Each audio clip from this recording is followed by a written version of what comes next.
button. One of Okay. which Right we now. renovated, so I'd say. So everybody knows. We're live. Yeah. Well, we'll see. Oh, is this You being, got the flower show? Well, as soon as I gotta pay plumbers to go move all the stuff back, so we're gonna do that like next week. Eventually. Dan was out mowing today in this crazy heat. well, wasn't it nasty It today? was just humid and now we got the art And the fire department guys. show coming up and I'm thinking, I'm called such them a and- wood. That's a great I idea, don't yeah. want the I outside told them temperature and anymore, so I recommend thought them I'm Okay. better And in conditioned fact, to go out they and go might out even every do day it and just for spend a a little bit nice of time. donation So I go out in the for morning. That's not hot and Linda humid that's then. fighting the. Right. I'm gonna be sick. Okay. I would go out to the fire station, talk to those boys. Okay, But that's talk what to we're Bob doing. and The Jim. rain made it worse. It didn't Yeah. cool things off today. Chief will be Just wait in long enough to do it. tomorrow. Okay, Talk to Todd. okay. Could be cheaper than having your plumbers. Oh, yeah. Yeah. It rained about 3 What, minutes. you paying union scale to those guys to do that? It feels like it. Long enough for the dogs to wanna come in the room You when guys I'm get taking a enough to shower read and this close time? the door. It's like, no, don't sit with me. This is the most I've ever seen One come in switch one in, it package. doesn't work. I've been on it a They're here long for 2.5 time, hours, so they put one don't let it switch in. fool you, because it's usually not this No? much. And the video. Was it state workers? No, they're consultants, I think. I think they know what they They didn't consult with They the. didn't unplug them. That's unrelated, I think. You know, you know an architect, need an architect. Yeah, I know what I'm saying. Jail. Huh? Hernley, up in Lawrence. How expensive is he? I'm not sure, but I don't suppose he's cheap. But he's been They're around all for a long expensive, time. man. What kind of, how What do you big an got, architect do you commercial, need? residential? Well, we're gonna expand the, station number 2. Mm-hmm. Oh, you need a big project. Well, it's not a big project, we're adding a bedroom. Counties and, you know, everything has to go through the county, Mm-hmm. it's gotta be sprinklered, Mm-hmm. the whole 9 No, yards, yeah. you know, we're just, Well, they do a lot of commercial work too. but I need somebody just to draw up the basic plans, to give to the county so we can get started. I'm sure Brad or Mike can hook you up with somebody. Or I'll check my chamber book. Well, we were working with the architect out on the water plant, and a couple things. And Steve's got another couple names, Steve Chick's got a couple people also. What about the guy up here in town? We have an architect up here in town. Really? Who's that? Yeah? Who's that? Oh, his name, his I wife's a know. real estate lady. Yeah. No, he's a civil engineer. Oh, yeah, he's The civil yeah. engineer. Oh, that's right. He is Yeah, the I guess you're engineer. right. Not Yeah. confused with an argumentative engineer. Anyway, I gotta find somebody. You hear somebody, let me know. You were pretty composed, Mike, I'd say, God forbid, halfway civil raised. engineers. The new start making drawing you guys architectural plans. sprinkler. Oh, yeah, See, we're gonna take a bay, put 3 no. That's bad. rooms in, Uh-huh. and he wants each room sprinkled. Sprinkler, yeah. You know, whole 9 yards. Just, Well, Is it Rick Walker? When Johnson County Parks and Rec, I think so. Nobel Farms out there, luckily, yeah, I got their contract. Would that be a conflict though, There's to a have him go up? sprinkler guy that's way No, outside already. yeah, no. Shouldn't You be. run, Yeah. run, and they. I'd like to sit over there and run Not for that. District Sprinkler. 2. Rick Walker's an architect. That's yeah, good. but does he have time to do it? No, Rick's a civil engineer as well. He's civil Oh, he's a engineer civil too? engineer. Well, I know he's drawn a lot of plans. He's the civil. He had somebody in his shop draw him. Was that it? I knew I think he drew up a plans for the church. I was gonna didn't say, he? he came with plans for the church, so is that somebody else doing? All right, I'm out of Well, I hung ideas. my shingle up and retired. You know, I was in art Still have your for license, 45 don't you, years. Well, this wouldn't take you more than an hour to do. Oh, of course not. There you go. Richard, you still have your license, don't you? Still Still got have your your license? license? No, I cold turkey. Really? Cold turkey. Then you should be able to recommend somebody. Well, everybody I know is retired. Seriously, is retired. I know that's. Everybody, I mean, they're all. I understand how you feel, Richard. They Yeah. keep asking me when I'm gonna leave, but I'm not. I'm not. I do stuff for people for free occasionally, but that's it. You know what I mean? It's because there's no liability. My homeowners doesn't cover professional liabilities.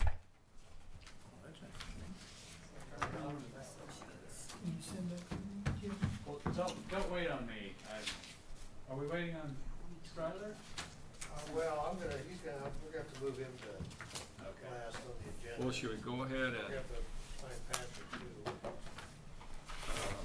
He's not in his office, I've not, a couple times, unless he's passed out on his desk. before we start, let me ask Brad, do you imagine the plating people will show up? That is our, I doubt it, no. so we could, there's no need to move it. Patrick right there. Well, I need to. Well, we're past time, so we need to probably get going. we need to call the meeting to order, so. I'd like to call the planning commission to order on August 28th. Don't let the agenda date fool you. 2018. We could have a roll call, please. Garrett, Here. Manson, Here. McPherson, Here. Schultz, Here. Fisher, Here. Lane, Here. Hemphill. Yes, here. Everyone's present this evening. Thank you. Great, okay. Has everybody had a chance to glance at the July 24 meeting minutes? And if there are no objections or corrections, if I could have a motion and a second to approve those minutes? So moved. Second. Okay, we've got a motion and a second. All in favor say aye. Aye. All opposed? Motion carries. Item number C, disclosure of conflicts of interest. Does anybody have what they consider to be a conflict of interest on any business in front of the board tonight? We missed one. We had to approve the agenda. Oh, that was the first item. Oh, we approved the minutes, we didn't approve the agenda. That's right, excuse me. All right, let's back up.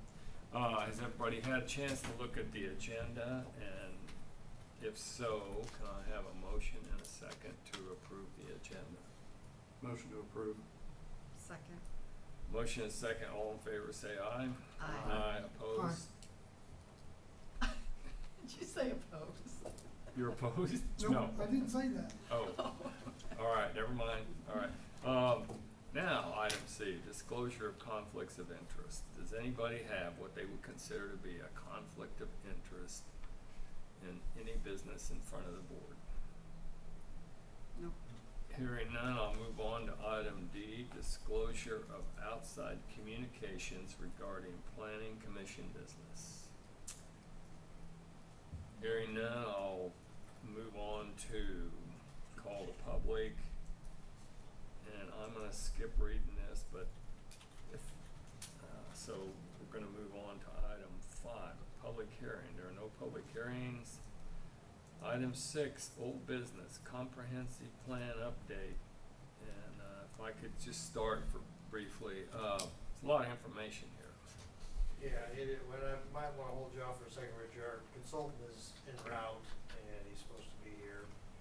So he was running a little late, so,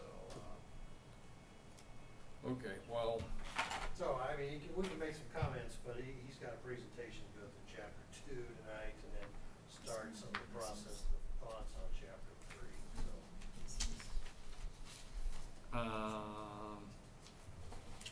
well, we could move, okay, if nobody objects, we could move on to, I The guess I final suggest plat, we item just, B. yeah, we push that to the end and we'll just start with new business and then. okay, so no objections, let's go to, number 7, item B, the final plat for the carriage houses. Item A first. I need a motion, Item A first. well, no, item B, 7B. Oh, excuse me, you're right, it is replat of the carriage houses, item A. And this is in new business. So if we could have, staff report. All right, thanks, Richard. You've got the replat for carriage houses number 6. Now this is, you've actually already seen this and approved this before. The process after chairman signs, mayor signs, after the councilman approves it, Mike signs, Steve Chick, building official signs. Lina has to certify signatures. It goes to the county, gets reviewed. apparently went through all that process and there was an error in one of the property lines. So the county rejected it, and so we have to start all the way back over because some of the tracks are a little bit off. So this is really something you've already approved, it's just got an adjustment to the survey. So there really isn't anything different or any particular discussion for this, but that was the direction the county survey office gave the owner and their surveyor. Sorry. I'm Mary Jo Klein. Is it the board meeting? Planning commission, sure. Oh, no, Oh, the park, the parks, yeah. That's tomorrow. It's tomorrow? Yeah. Oh, good. No, but Then I'm this not is- late. Yeah. There was a wreck on K10, it was so bad that I Yeah, was you're just just like. really early, that's. Really early, yeah. All right, thank you. Apparently that's part of the problem with our consultant, he's stuck in all that mess. Anyway, back to replat of phase 6 for the carriage houses. What we do on all these is when the projects, it's a condominium development. And what we do is they submitted a final plat, then they have to come back and replat when they get the exact square footage of the buildings. So then they can sell off the individual building units. The applicant still owns the ground underneath as you expect in a condominium. Anyway, so this is really just a straightforward business redo. If you have any questions, I'll certainly be available. Any comments? Yeah, this document by George. Yeah, that one there, that's the entire condominium program that was approved by the planning commission, I think went back in 2005 or 6. It's been around for quite a while as they've been building through this process. And now finally, the two I've highlighted are 6 and 7. They've since changed from a lettering system to a numbering system, but R is 6 and T is 7. And so those are the two that you're really before you tonight, but they are separate agenda items, because we need a motion and approval. So, Richard, that document you have in your hand, in your right hand there, that's the final development plan. So with this whole development started 10 years ago with a preliminary development plan, and essentially that was the rezoning. So that showed all of the buildings on the site, described the use, described, the traffic flow. We talked about utility services. That constituted the rezoning. Then the next step was a final development plan for phase 1, which was the clubhouse and the first 3 buildings. And then what you have in your hand there is final development plan for phase 2. So that's the next 4 buildings. Well, what got me And- confused, looking at these, each of these buildings has a large number. Like there's F, P, R, and T. Yeah. And come over to this one, and this is track F over here, it doesn't look, I'm hung up in the numbering system, and they don't carry through, I guess is what Yeah, I'm that's asking. right. The numbering systems are just, And part of that was at the behest of the county. this is an early document, the numbers are bogus, Yeah. but the, Pretty much, yeah. but the property is the right. The plan's the same, it's just the numbering sequence. Well, now they're on numbers, not letters, but the track letters are different from the final. Well, that's right where I quit. I wanted to go through it, and that's right where I quit when I came up with that. So you're telling me we've already approved it, not to worry. We've already but talked about don't not get- necessarily the lettering system, but planning commission has approved this years ago, and actually it's still a valid document. If they move into additional phases, which they're planning to do, we'll have a whole new development plan before you. But right now, this is the last 2 buildings of this phase. That items 6 and 7 are tracks, replats 6 and 7. So we're basically just approving the resurveying. Yes, correct. And our safety net is the county, it goes back to the county, and they have to, Yeah, and I Sign don't off on it. want to spend too much time, but the county surveying office has been really persnickety about things, and we've had many times, we've had to go back and I've had to call Mayor Manier in a few times, have him re-sign plats and take asphalt. This one, they said because there was a bust in one of the property lines that needed to be completely back to the whole system. Sean Cahalan still the. Yeah, that's it. How many calls a week are these guys good for? This developer. Oh. Is that used to be over a with? lot. They Huh? used to Understand live everything here. you're saying. Used to be a lot. Yeah, yeah. That's They've- gone now. They've kinda got it down now. Right. They have the process down, they know what they need to do, but there's typically a roadblock when it gets to the county of some sort. Usually.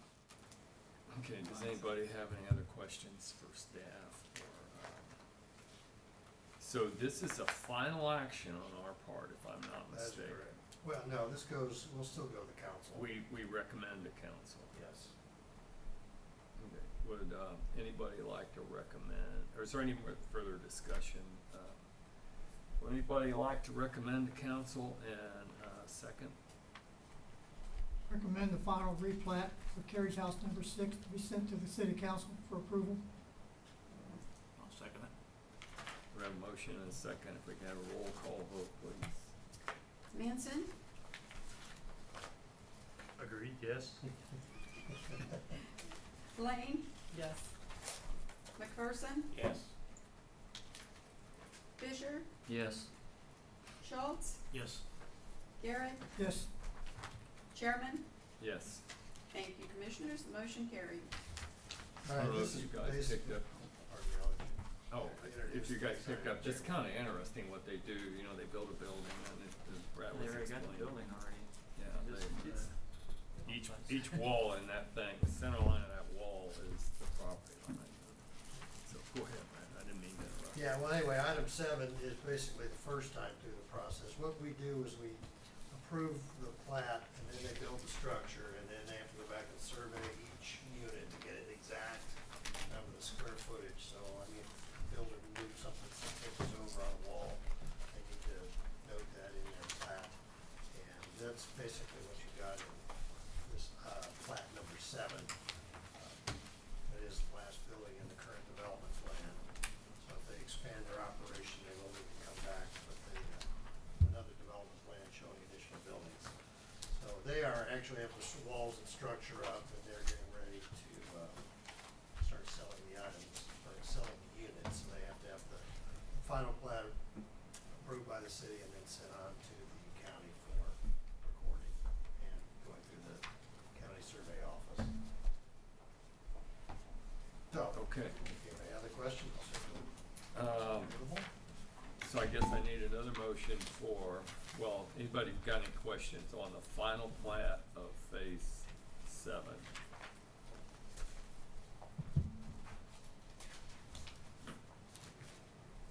Okay, so no further questions.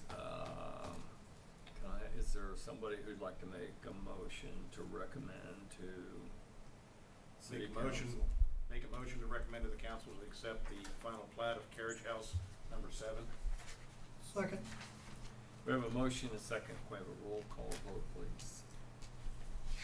Lane, Yes. Manson, Yes.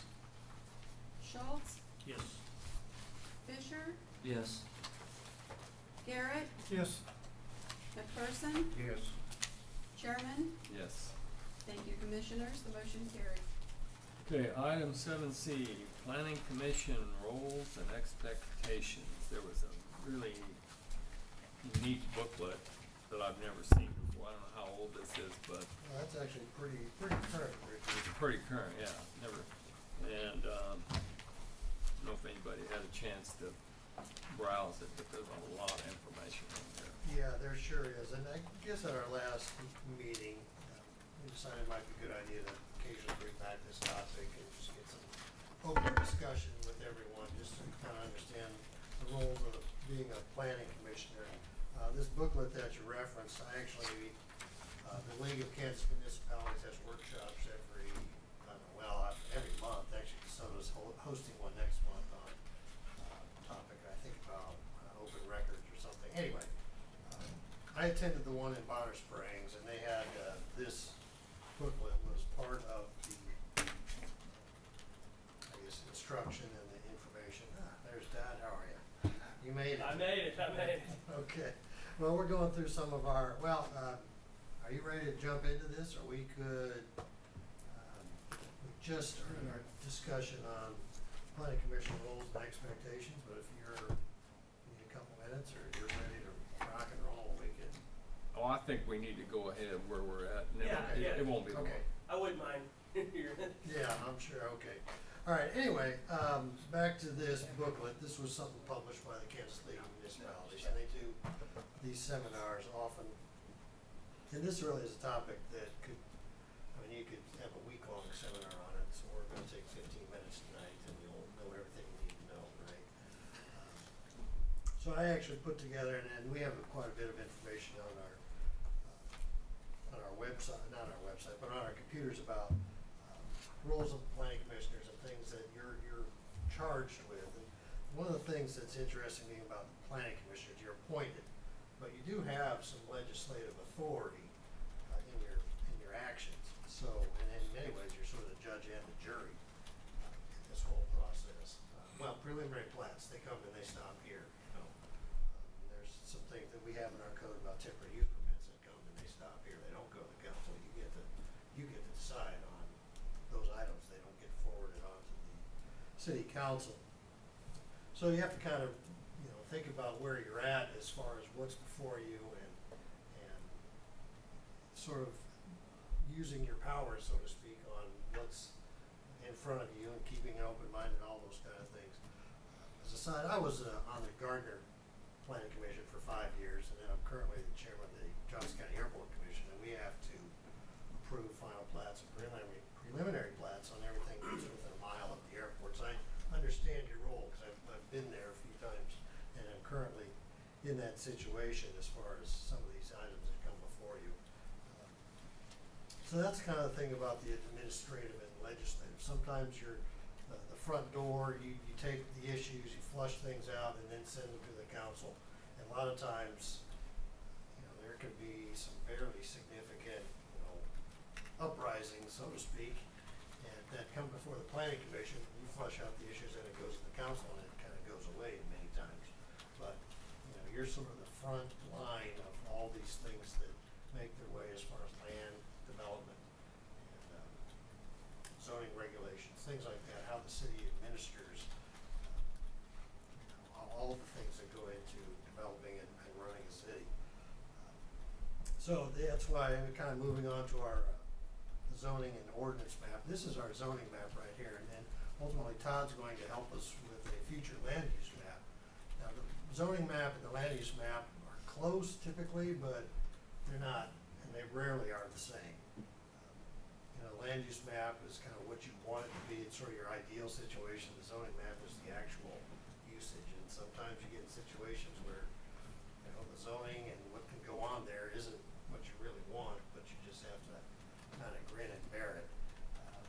Just real quick, the yellow areas are R1, the kind of light sort of buff areas, that's rural suburban.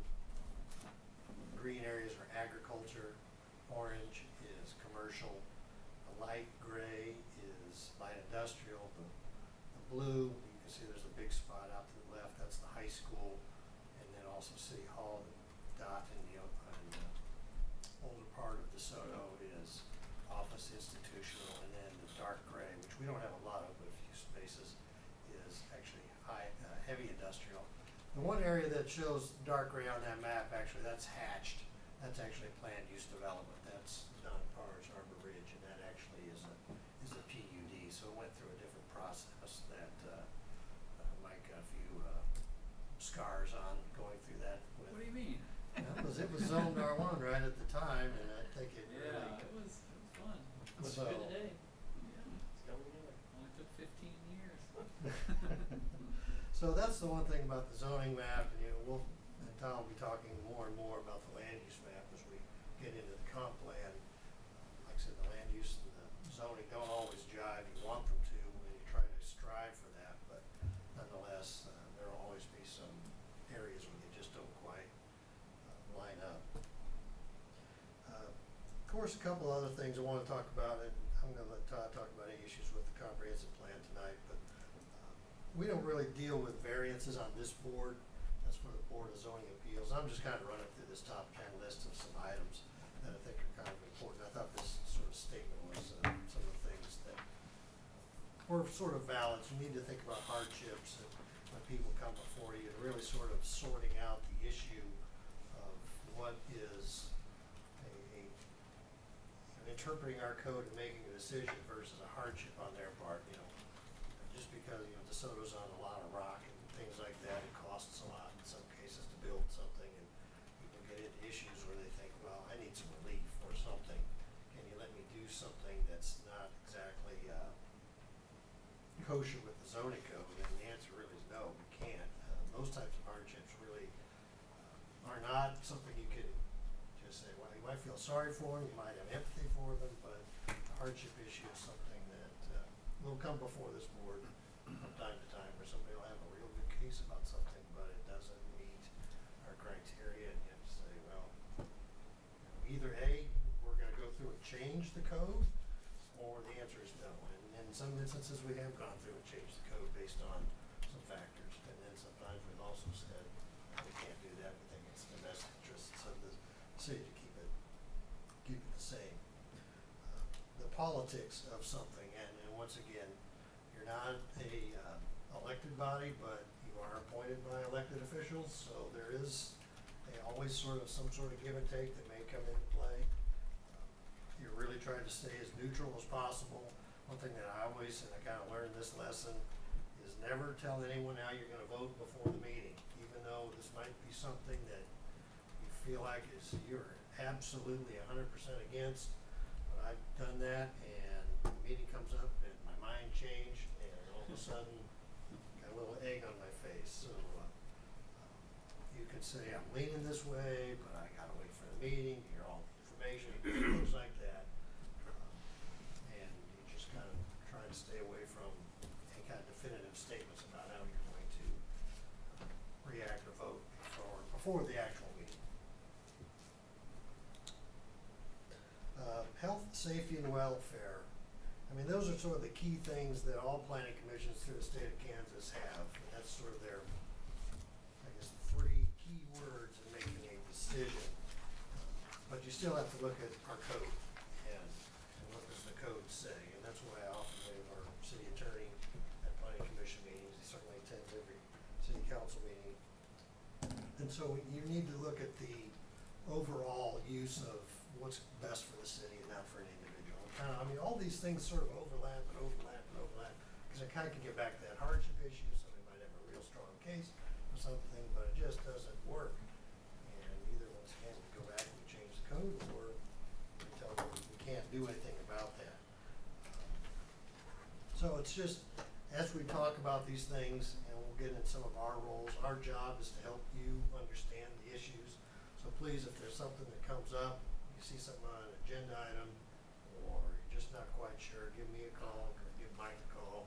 We can certainly investigate that. But our role when we put together the staff reports is to kind of try to flush out all these issues, so we don't have too much conversation about backtracking and saying, well, what does our code really say, and why is this? We really do our best to give you all the information you need. But if there's something that we missed, or it's overlooked, or somehow maybe it doesn't fit how you're thinking, please give us a call, and we can certainly look into those items for you. We always have this on our agenda about the conflicts of interest. It is important that you, if you've had a discussion with a developer, or somebody has an item on the planning commission agenda, to just tell everybody, at least at the very least, yeah, they talked to me about it, here's kind of what I told them. And the other thing about a conflict of interest is a lot of people will say, well, I know this person, I went to high school with them, or we'll go to church together. That's not a conflict of interest.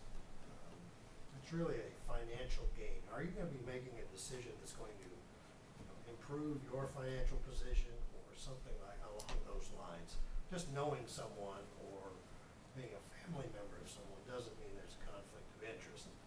Sometimes I've seen planning commissioners and even city council members say, well, I've got a conflict of interest, so I'm going to recuse myself. Well, they're only doing it because they've got some sort of personal relationship and they feel uncomfortable and it's an easy way out of the situation. The only one I remember in recent times is John Krugway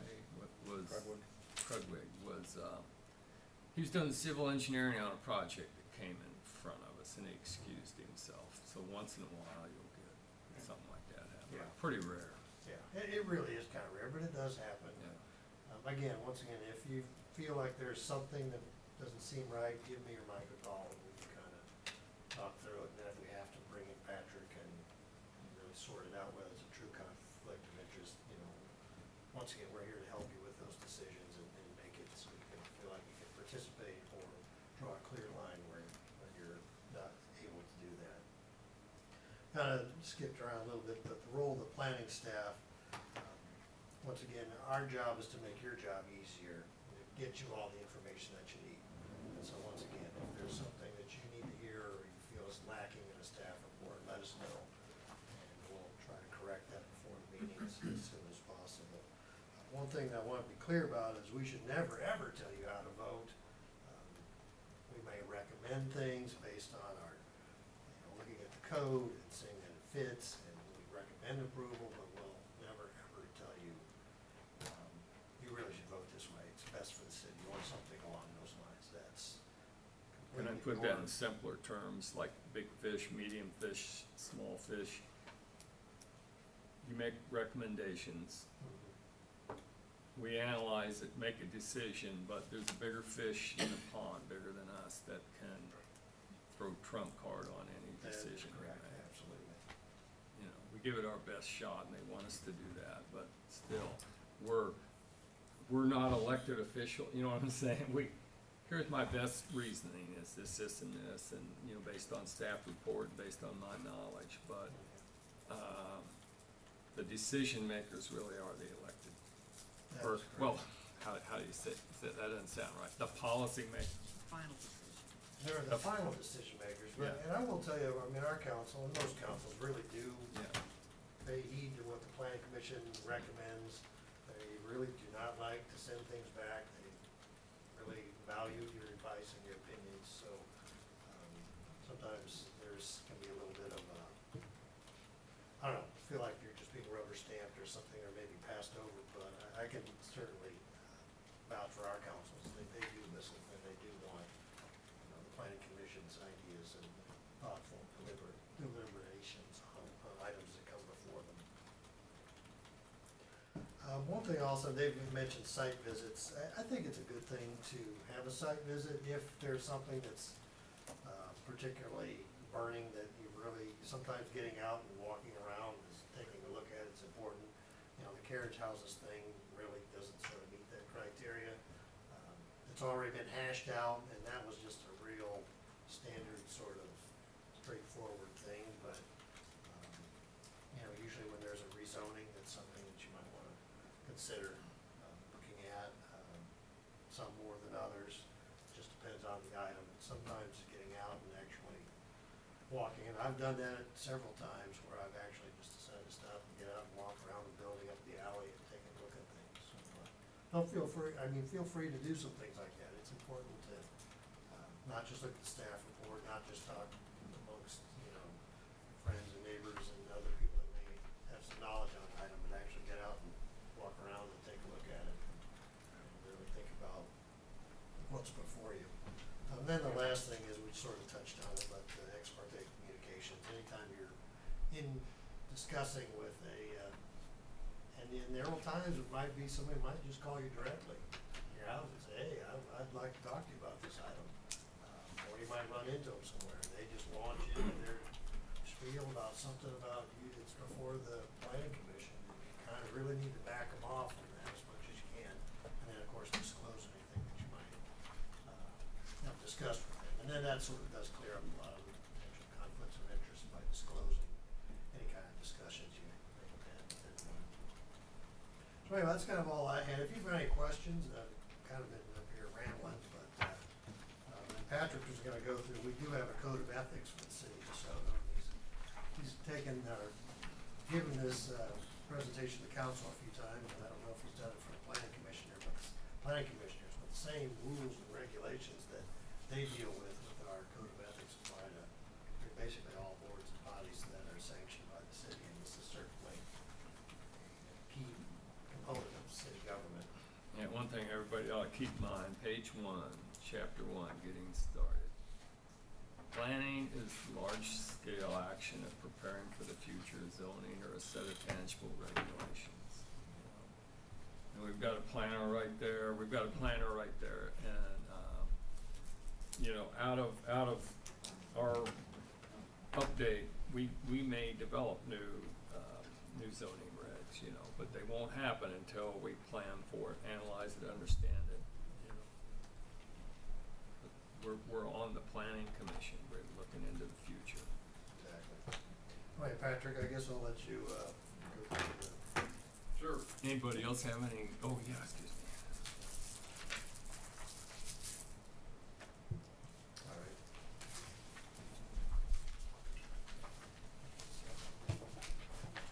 Thank you, Brad.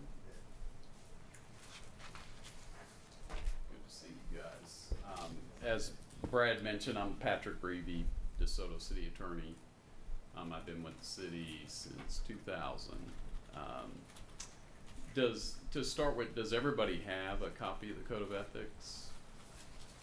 It's in their plan, it's in their packet this week. Okay, good deal. Let me just pass around, this just is some additional information that we may touch on.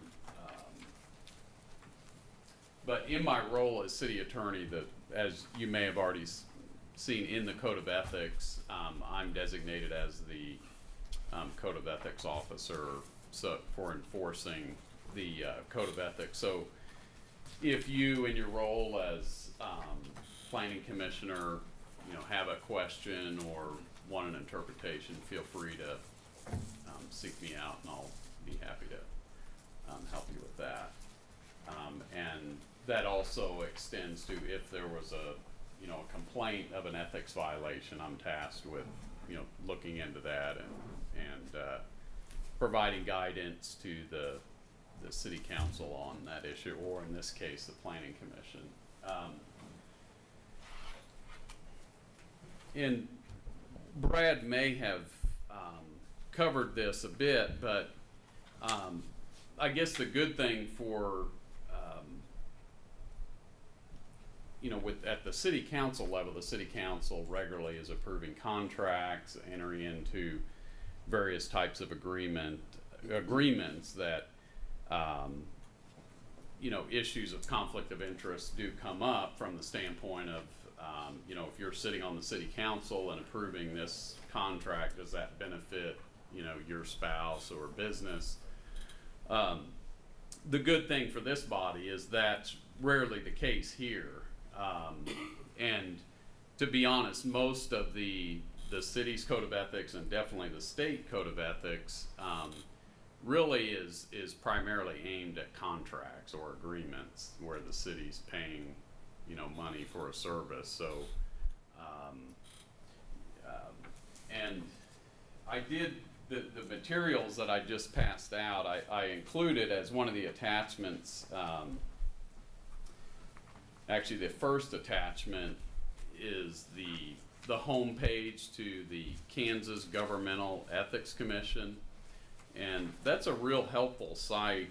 They have, this commission issues opinions on any number of factual scenarios that are presented to them. Now it's based on state law, not local law, not, for example, the DeSoto Code of Ethics, but on this site you can go and look up opinions that the commission has issued based on particular factual circumstances. So with the Code of Ethics, there's a state Code of Ethics, and that really is, as I mentioned, aimed at contracts. And in fact, there's a couple of opinions I'll just pass around to you. These are opinions by this ethics commission, just pointing out the fact that decisions that you make as part of this body are primarily legislative in nature. So the state conflict of interest law really doesn't apply to those decisions. So primarily where the issues would come up with respect to your role would be, and I think I heard Brad just mention it, for example, with ex parte communication. So primarily when it, and if you turn to page 6 of the thicker stack of materials that they handed out, starting on page 6, I think is most pertinent to the role that you guys play. And this usually comes up when, for example, an applicant, if they were applying for rezoning or for special use permit, and you denied that permit, or if you approved the permit and people were opposing it, that's usually when the conflict of interest issues come up or are raised as part of the decision. And one of the big ones has to do with prejudging a matter. That's where, for example, you prior to the public hearing or prior to officially taking action on the matter, maybe you've been talking around town and you've made pretty bold statements about what you feel about the matter. Given how strong your statements were made and how committed you were to what you said, that can be the subject of challenge. And the whole purpose of having a public hearing is for the members of the body to objectively receive the evidence presented at the public hearing, not outside of the public hearing, and for you to make a decision based on the evidence presented. And so that's how this argument about prejudging a matter comes up, where the person on the losing side of that decision may have affidavits from people that you were at the coffee shop and said no way, no how would you ever support that. So that would be an example of it's referred to as prejudging a matter, but essentially it's a form of a conflict of interest from the standpoint that for whatever reason you've made up your mind, and regardless of the evidence presented, you're going to vote a particular way. So that's just something to be mindful of. And I did attach in your materials, there's a Supreme Court of Kansas case from 2002, and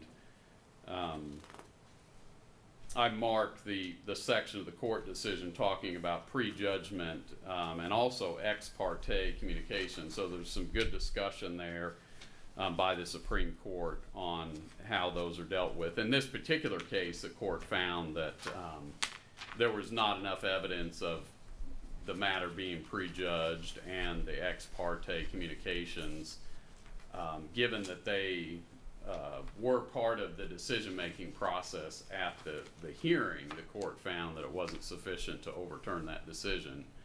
But Brad's correct. The piece I heard Brad mentioning is it is a good idea, again, just to protect your decisions, that if you receive information outside your public meeting or a public hearing, you should share that with the body, so that that would cut against a claim of ex parte communication affected the decision, because obviously if you share that with the other members, then it takes away that argument.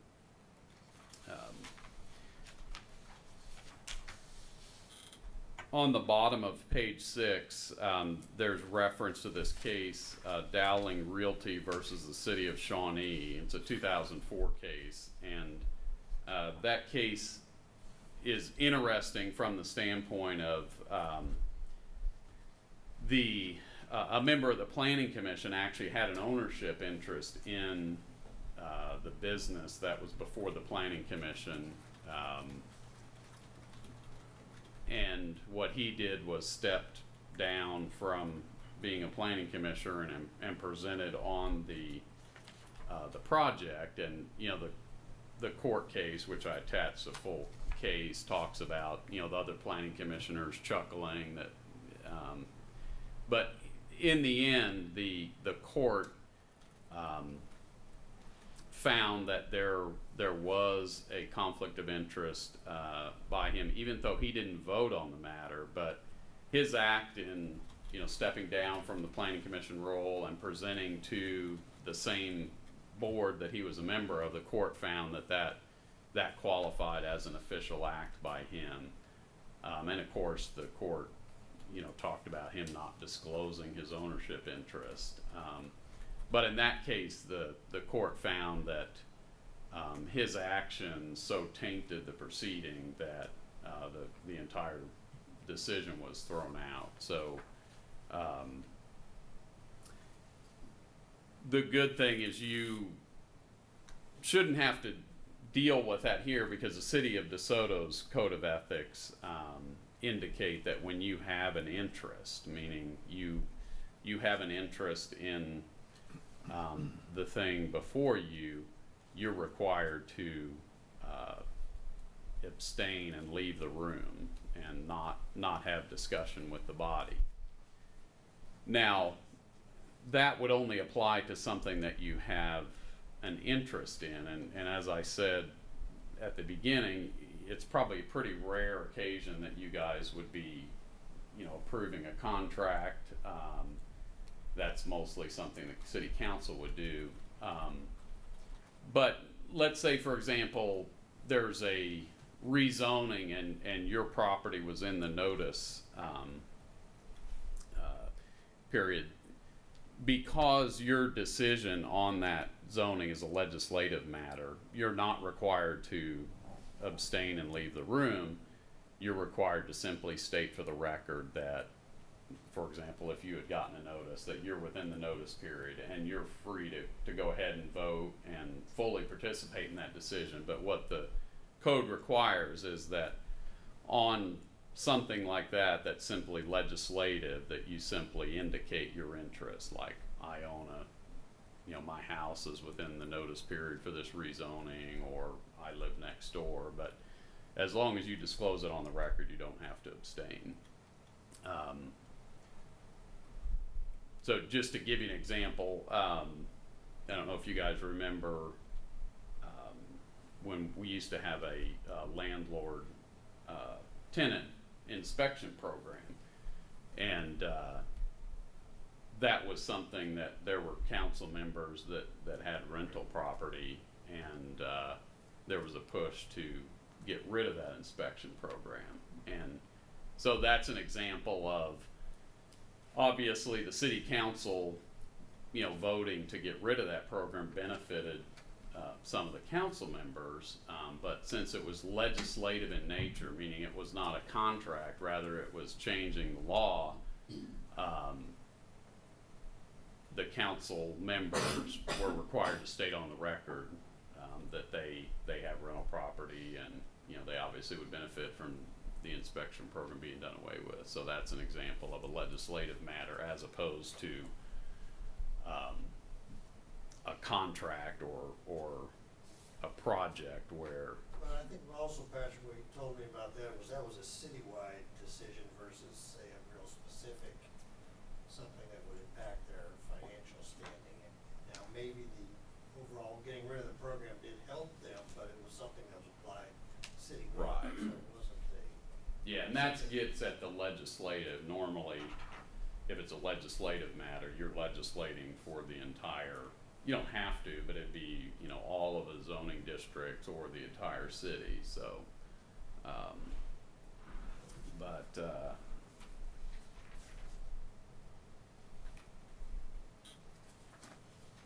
and as maybe Brad already mentioned, but the code of ethics, obviously, you know, it applies to employees, city council members, appointed members such as yourself.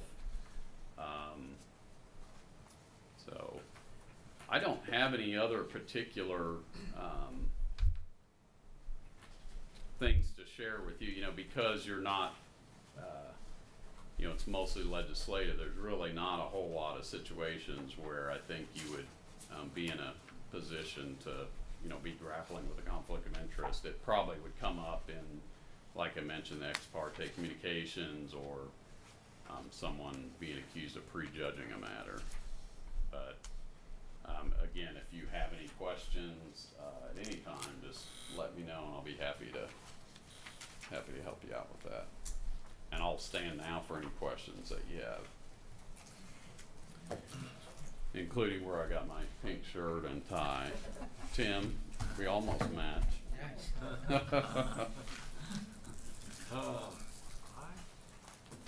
Everybody's shaking no, so, We know how to what's get the in most touch. interesting case you've had with this planning commission in your tenure here? It's changed. Wow, it's funny, you know, I was looking back on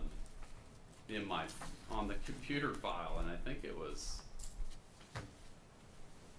like 02 or 04, but there was an issue. Maybe it was you, Richard, but the question was raised by a planning commissioner that I think it was right. Why do we have to leave the room when we have a conflict of interest? And so that I don't remember what caused that to come up, but What's the answer? yes, yeah. If Well, you no, the have, question was why. yeah. Answer's yes, okay. But no, it's been a Yeah. good group for as long as I've been here. Really haven't had too many issues. So, I kinda remember that, I don't even remember who it was, but, yeah. okay. Well, no further questions. We will go back to item. I think, Chairman, before we get off the kind of orientation topic, I wanted to just point you toward a couple of resources online. Used to be every planning commissioner carried around a book this thick that was the subdivision zoning regulations. And every time we changed anything, had a text amendment, we'd have to insert pages and keep all that up to date.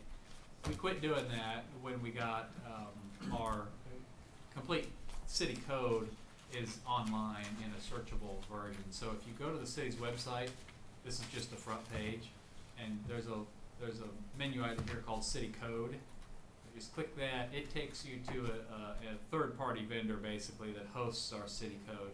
And the great thing about this, it's searchable. So if you wanna know about fences or gates, you just type it in here, and up will pop every mention of fences in our city code. So this has the entire city code, starts with the code, the code of ethics is in here. All of our ordinances are codified. Most of this stuff the planning commission doesn't really ever get involved with. But the two things that you really do, and the way this is kind of structured, is that the zoning regulations are in here as an appendix. So appendix C is the zoning regulations. So you see, you know, every article in there, you know, the sign regulations, districts, site plans, special use permits, all the zoning stuff's in appendix C. And appendix D is the subdivision regulation. So when we're looking at plats and lots and street layouts, that's what we reference. So that's a good source. If you ever have a question about, you're looking at a site plan, you wonder, gosh, how many parking spaces does this need? You can search parking in here and you get to it pretty quickly without really knowing your way around the thing a lot. So I just wanted to bring that to your attention. The other thing, just to kind of wrap up, I think, you know, the overall message is that you guys are a recommending body largely, but sometimes you're the deciding body. I think the biggest example of that is a site plan, commercial site plans. You know, if somebody wants to go and put a shopping center in, they get a rezoning, so that's rezoned to commercial, and that'll allow all types of different things. But when they want to come and get approval specifically of what they're going to build, the parking lot and the layout and the utilities and all that, that comes to you, and that stops with you. And so what, as staff, we've got this list of regulations that's, 4-inch thick book. Most of those are pretty objective. You can put a pencil to them. Yes, they need 12 parking spaces. Yeah, they've got it checked. Yeah, they need stormwater. Yeah, they've got it checked. But some of them are subjective, like specifically the architectural standards. Pretty subjective. It's hard to craft standards that are very objective, and you calculate it out, and at the end of all these calculations you have a beautiful building. That doesn't work. So kind of by default, they're left up to some interpretation and some judgment, and that as staff is what we kind of rely on you for. We rely on you to look at a building and say, be able to make that judgment call. Yeah, this is a good looking building, or this is an ugly building. You need to change it. So that's kind of, we try not to bore you with the mundane drainage calculations, and we don't need you with a calculator. If you want to, great.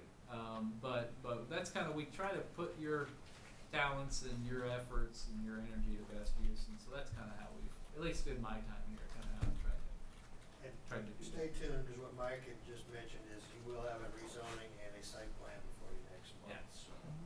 Good stuff. And a completely new website in October, so that link will be changed. It'll be different, but the offsite, this site will stay the same that I have up here. Exciting.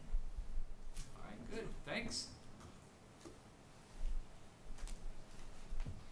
Can we please go back to old business item 6A, the comprehensive plan update? Well, I apologize for my tardiness. I hit quite a storm in Kansas City and got hailed on. The good thing is I didn't have my car, but I had a rental car, so we'll see how that's dealt with. But evidently DeSoto is not spared. I noticed your fire truck was what looked like he was watering a tree on 83rd and Kill Creek, but I have a feeling it must have taken a lightning strike. It might have been on fire. But anyway, following the theme for tonight, what I'd like to do is expand upon Brad's presentation of your roles and responsibilities to highlight the comprehensive plan, which arguably is one of the more important duties and powers that the Planning Commission possesses. As Michael has mentioned, there's certain documents that need to be utilized in all your decision making, and one of those is, of course, the comprehensive plan. And that needs to be used and be part of the record for any types of rezoning or conditional use permit or any legislative decision that the city makes. You would enter the comprehensive plan into the official record, as you would your zoning code. And that document, which again we're in the process of preparing, should set forth the appropriateness of various decisions regarding land use, rezonings, and special uses. And back in 1904, in New York, when they passed the Zoning and Planning Act, what they did for most and most states have adopted this in their statutes, is they've given the Planning Commission the power to develop and adopt the comprehensive plan. And the reason for doing that is to separate the powers. You don't want your governing body making the laws as well as making the plan. So they make the zoning codes, they do all the ordinances, and the comprehensive plan sort of provides a general conceptual layout.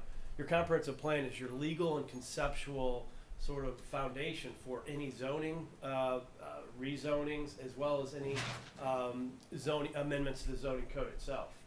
And so again, the Planning Commission is responsible for the development of the comprehensive plan. And with that authority, I should say, it brings some responsibility, like anything. And that brings me to the next sort of portion of my presentation, and that is the planning process that we're using in the development of your comprehensive plan. And again, since you all are trying to direct the development of this, and you don't have a whole contingency of folks aiding in this process, we decided to take on what we call a values-driven planning approach, in which we try to get as much public involvement as we can, and that's what we've done. And that's what we're going to talk about a little bit tonight, is Chapter 2, which is a summary of the public engagement process. As a afterthought, I have to say, we decided to do a citizen survey, and I'm grateful that the city utilized SurveyMonkey and their website, and they were able to post the survey online, and we got I think 214 respondents. Again, it was an extensive survey. I mean, some folks probably took the better part of an hour to complete this thing. It had 70 questions and several questions that involved, written responses. In total, we almost got 40 pages of comments. I pulled all the comments from the survey and put them in a database, and through various word search and so forth, I then organized all those comments by themes, whether it was a strength, weakness, opportunity, or threat, and sort of thematically organize them, which helped me come up with the critical issues report that we're going to take a look at. And the reason I want to draw attention to the surveys is because we had a series of public meetings or workshops right here, and the attendance was very, very poor. So we don't know why. Maybe it was time of year, but nonetheless, to make up for the lack of our poor attendance at those workshops, I was grateful to see some good responses to the survey. And of course, I also sat down with some hand-picked folks from the that the mayor picked and staff, and I was able to meet with these individuals face to face to really get a kind of a resident's perspective of the challenges and wishes and worries facing DeSoto, as well as met with some developers and just school teachers, just regular folk, and kind of aided in my understanding of DeSoto. And what that helped me do is kind of create chapter 1, which kind of is the discovery. That is just the existing conditions that kind of give us an idea of the purpose and responsibility of the comprehensive plan, your role, the governing body's role, provides an abstract for how the comprehensive plan is going to be laid out. And then, again, chapter 2 is builds upon the city's, they did a 27 last year. They did a strategic plan. It was an internal effort in which I think the council and maybe some members of the planning commission went on a retreat, and it was one of those feel-good retreats where they were able to just sort of brainstorm what their vision for the future was. Now, in going through that plan, while useful, the 4 elements that they looked at really fell under the category of public service and facilities. For example, it looked at infrastructure, looked at annexation, image, and aesthetics. So these are all things that really fall within the city's purview. So it's useful for this plan, but there's some other elements that were brought up during the public engagement that we'll continue looking into and we'll provide goals for. For example, transportation. Again, the city owns some roads, but I think there needs to be a transportation goal, as well as recommendations, implementation strategies. And there's just other things outside of just what the city provides that we'll be looking into. Most obvious is future land use. What can we do to enhance downtown? What can we do to diversify our housing stock? All those things will be looked at very closely to build upon the 2017 strategic plan. And then, again, this is a plan update. I know if you look at the first couple chapters, it's pretty much a rewrite, but we are going to try to utilize or at least build upon the 24 comprehensive plan, especially in these next few chapters as we look at the vision, goals, and objectives. What I'll have for you next time is the goal as it stands in the current comprehensive plan and a proposed amendment or 2 of that particular goal. And there'll probably be 6 or 8 different goals. We'll divide it into themes. For example, housing, economic development, downtown revitalization, transportation. All those things will have its own goal, and we'll compare a proposed goal with what's in the current plan, and hopefully expand upon the current plan. As part of the planning process, I of course reviewed the current plan, and I noticed that the author of that was what I would consider a general. It's very, very general, and it seemed like most of the recommendations ended with, we don't feel like there's we don't feel like we're covering all the commercial services and retail needs that the community would desire. So the recommendation would be, let's do a market study. We want to preserve the floodplain and let the floodplain and reduce flooding damages, so we need to do a floodplain study.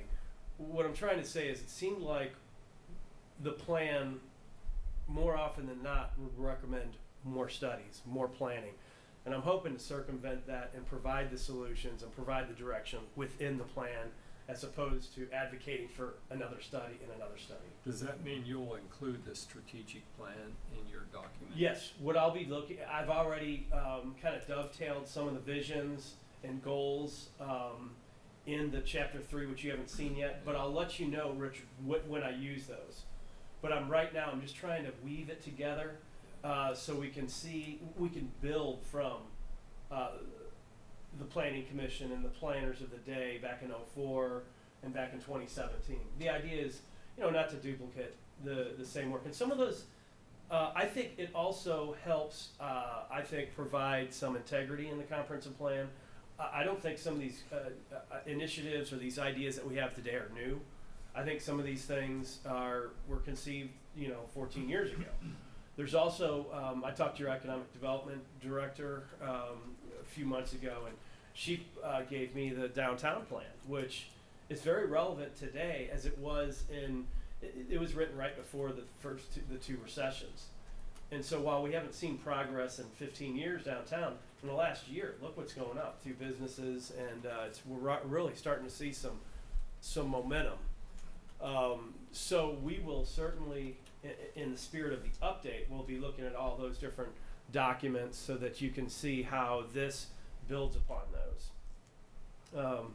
And again, I looked at the public engagement information from 17 as the strategic plan as well as the 04 plan. Now the 04 plan, that public engagement information is dated. I mean, obviously we can't use that. And so the state statutes actually require, that's one of the requirements that makes a comprehensive plan legal, is that you have to have public engagement.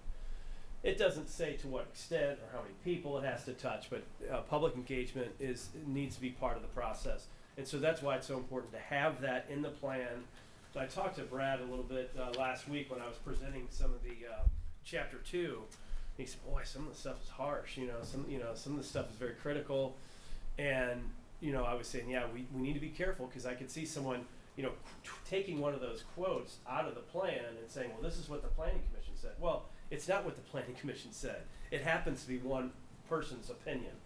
So we kind of, we took some of the more controversial comments out, but I think as the Planning Commission, as it's, the owners of this document, I think it's important that where some of the recommendations come from and how certain residents feel about the city, what their wishes are. And so that's why I've also included, hopefully in your packets, just the raw data that we collected from the surveys. And some of the stuff I read, I'm like, I know who put that in there. It's because I think part of the process they wanted to. I think I interviewed some of the problems perhaps, or some of the folks that might think differently than you all, but they're not representative of the entire town. But that's why I looked at 214 comments plus another 10 stakeholders. But those, as you can tell, I distilled information from that raw data and came up with chapter 2. Again, it tends to build from the strategic plan and the current plan. I give a brief summary of what we did, how many folks were involved, just to make it legally defensible. And then I go right into what we call a SWOT analysis. Kind of gives us an idea of our strengths, weaknesses, opportunities, threats.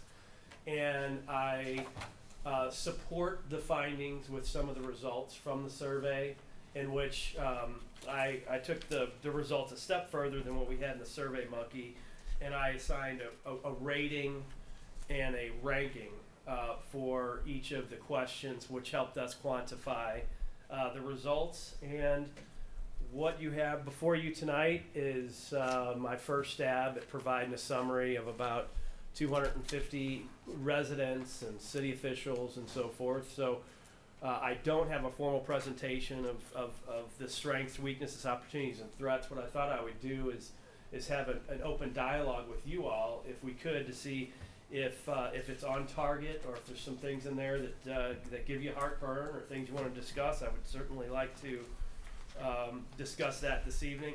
I went through it actually yesterday and over the weekend, and there was embarrassingly some typos still in there, but this is a first draft, so we've got plenty of time to formalize this. But I wanted to get it in front of you for this meeting, so that we can continue moving the scope in a linear fashion.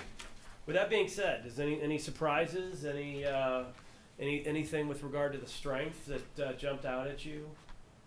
Schools, again, DeSoto loves its schools, except for some of the retirees who do not have kids in school. But for the most part, the schools are doing well, as evidenced in the survey response. Boy, small town. You guys love the term small town. I would say 9 out of 10 residents would, when describing DeSoto, would squeeze in small town somewhere in there.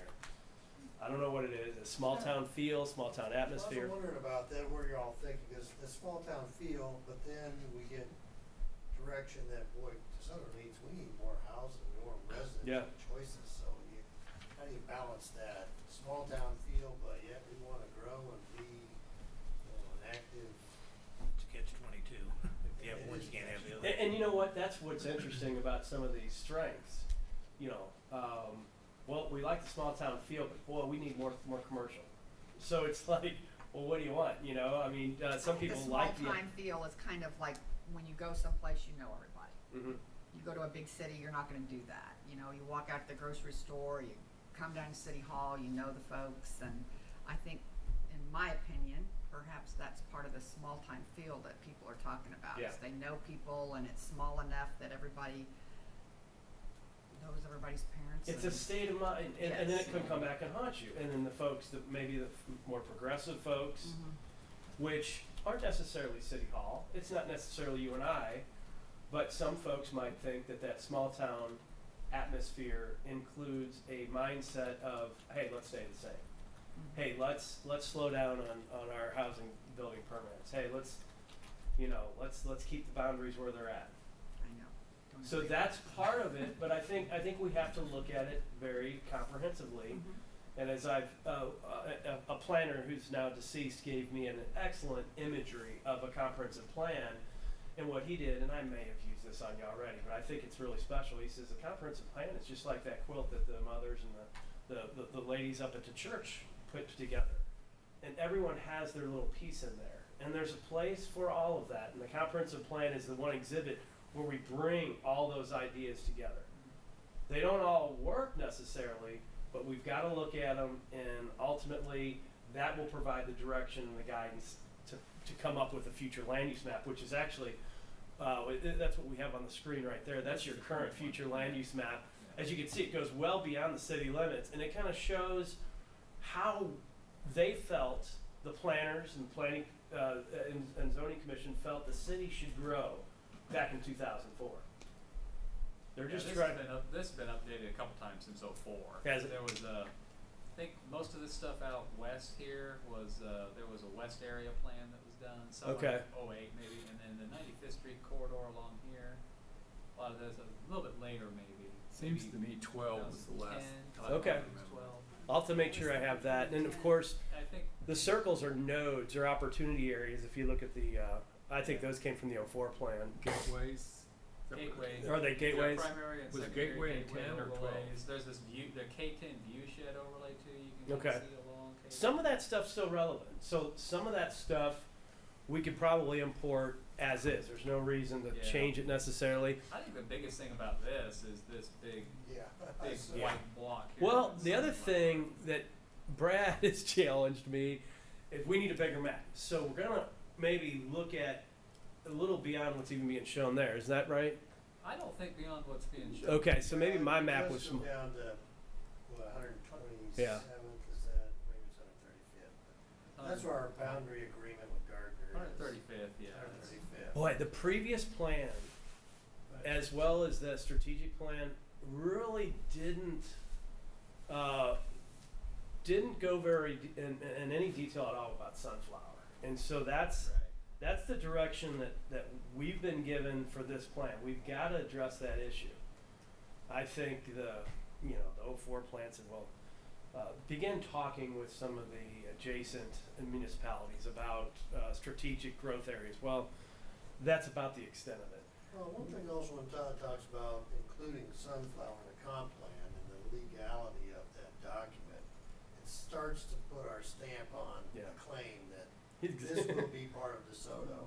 Yeah, and we need to come up with some ideas. You know, we've talked about a lot of ideas. Somebody mentioned an ATV park or a system of off-road trails. But there's also, as Brad pointed out, and I think several realtors in town pointed out, we've got a void in our housing stock for that, you know, certain price ranges or first-time home buyers or if somebody wanted to downsize. We're missing that. So does Sunflower provide an opportunity to diversify our housing? Or is the old guard saying, oh, it's dirty, no one's going to do houses there? Or is it more of an industrial? So what we need to do is include some future land use categories to figure out what will work best. And of course, we'll look at transportation access, we'll look at environmental conditions, topography, and all those things. But it's my understanding that the more time we put between the actual time the sunflower was in operation and today, I think people are less concerned about the toxicity. I could be completely wrong there. But it's my understanding that there's going to be certain development opportunities in there for future growth, and there's going to be vast areas that just needs to be preserved as is. Maybe we don't do a whole lot there. And again, we're not going to try to take on the whole 9,000 acres. We're going to look at strategic areas that align with some of the intersections and nodes at K10. And again, the city for the last 15 years, they've been investing in infrastructure, sewer, water, that is very strategically located or on or in Sunflower or certainly in a position to serve that area. I don't think many other cities have that. Basically, since Sunflower was built, Yeah. whether it's in the city limits or not, it's been a part of DeSoto.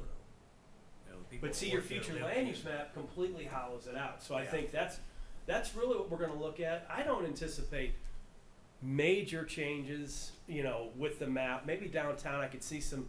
Obviously, you're going to have some of your older residential homes transition into, you know, maybe commercial. There may be some areas where some old homes might want to turn commercial that we might be able to address.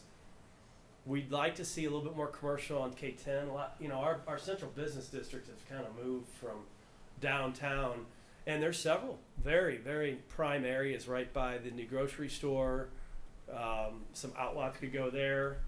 Kill Creek, I think there's some interesting things that could happen by the barn. So we'll see some of the nodes. Obviously, they're called gateways, those circles. But I would also call those some nodes where, based on the way the transportation network is set up, it sort of disturbs that area. So residentially, you wouldn't want to necessarily live right next to one of those major intersections. So those provide some areas for some mixed use or some neighborhood commercial. I think one thing I also tell you, talk about transportation, but I think we need to show somehow which one of those connection points is gonna take us south down to Yeah, I agree. Intermodal and then ultimately I-35. That's certainly something. Yeah, IDOT, you know, when they look at master planning, you know, new highways, new roadways, they like to see the land use. So, you know, it's kind of one of those things, you know, we want to make sure that the roads and the land use all coincide because that will dictate, you know, how sunflower is used, how it's accessed. And commercial uses, they're going to want to be next to the traffic counts and next to where they can have some highway visibility. Well, aren't we, are we parallel with Johnson County who owns Sunflower? I'm looking at you two guys. No, There's Johnson- several ownerships. Johnson County does not own Sunflower. They It's had a development. Sunflower Redevelopment Group Yeah. owns it. Okay, so. And KU owns portions of it, K-State. Yeah, there are small pieces of the 9,000 acres original that have been pieced off to other entities. KU, K-State, Johnson County Parks have small pieces. Then we actually own 12 acres of the water plant. The water property. tower. But doesn't Johnson County Redevelopment have their own plan? Well, I mean, so they- Johnson County Planning has a plan. It's called Community in a Park, and it's been around since Oz was proposed. And Sunflower, the Sunflower Redevelopment people will tell you that's kind of still the plan, but they also recognize that economic conditions have changed a lot since they took over that thing in 2005. Is that I saw that referenced in a few articles, but is that part of their comprehensive plan? Is it a master plan? Yeah. It's on their web? Yeah, it is. Well, it seemed to me Clever different name, things have community come in up. the park. Different things have come up through the years, like soccer complex, It was 9,600 to start with, and a speedway, they crossed out you know. of 2,000 I mean, acre they all kind of lots, just turned into I vapor, think it's down to but about 7 that's left. so we're gonna roll our own cigarette. We're gonna give our twist on that plan, Roll our cigarette. and we're gonna put that. We gotta on. incentivize it. I think at the same time, Rich, I think we want to be open to a lot of suggestions. We don't have the money. I mean, Yeah. we want creative ideas to come forward, and I think be as flexible as we can, because all those uses sound fine. I mean, obviously we got to look at what we call the negative land use externalities. You know, who would have thought? I'd never been to a racetrack, but that racetrack up in Kansas City, I mean, that is loud. You know, so that might be a consideration. You know, a concert venue. You know that brings a lot of traffic. So we have to look at all those things. But you know, the Oz, I was excited when that came through. I was like, that would be cool. You know, I mean that's one of those pictures that just has not lost momentum. It is still captures the imagination and of all generations. You know, so why not have a theme park? Here's Johnson County. This is the community and a park plan, and they've got a whole document. And see the way I like the corridor planning. You know, let's look at the lakes and rivers and the storms, you know, the kind of the creek system, and that itself, I see a system of trails that are linear parks that could follow that, which will also serve to preserve those watershed areas. And of course, see all the pink and red, that's like Brad was saying, that's commercial or mixed use right there along the roadways. We wouldn't necessarily need to make a major departure from that. In fact, it might be good to have some continuity with that plan. No, we don't like this plan. I mean, So the Doesn't K10 have alignment, is that all accurate? Yeah. Yeah. And actually, officially this plan includes a little more. I'm circling this area north of K10 for whatever reason. They included that area in this area. They don't even show It's their off- own it's park, off do the they? Sunflower property, and all this pink stuff here is off of the Sunflower property. Yeah. Everything north of 103rd. So this goes beyond just the ammunition plant site. Well, I think it'd be a good idea to, you know, maybe look at that as a base, but it needs to be our Mm-hmm. plan Plan. Yeah. for what we think is, We've got some ideas kicking around.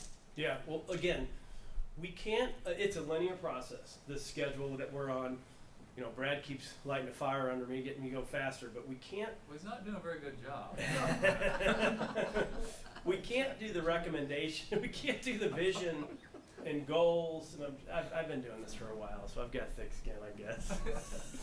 But we can't come up with the vision and the goals without, you know, having a good understanding and some consensus being built about, you know, what the public feels.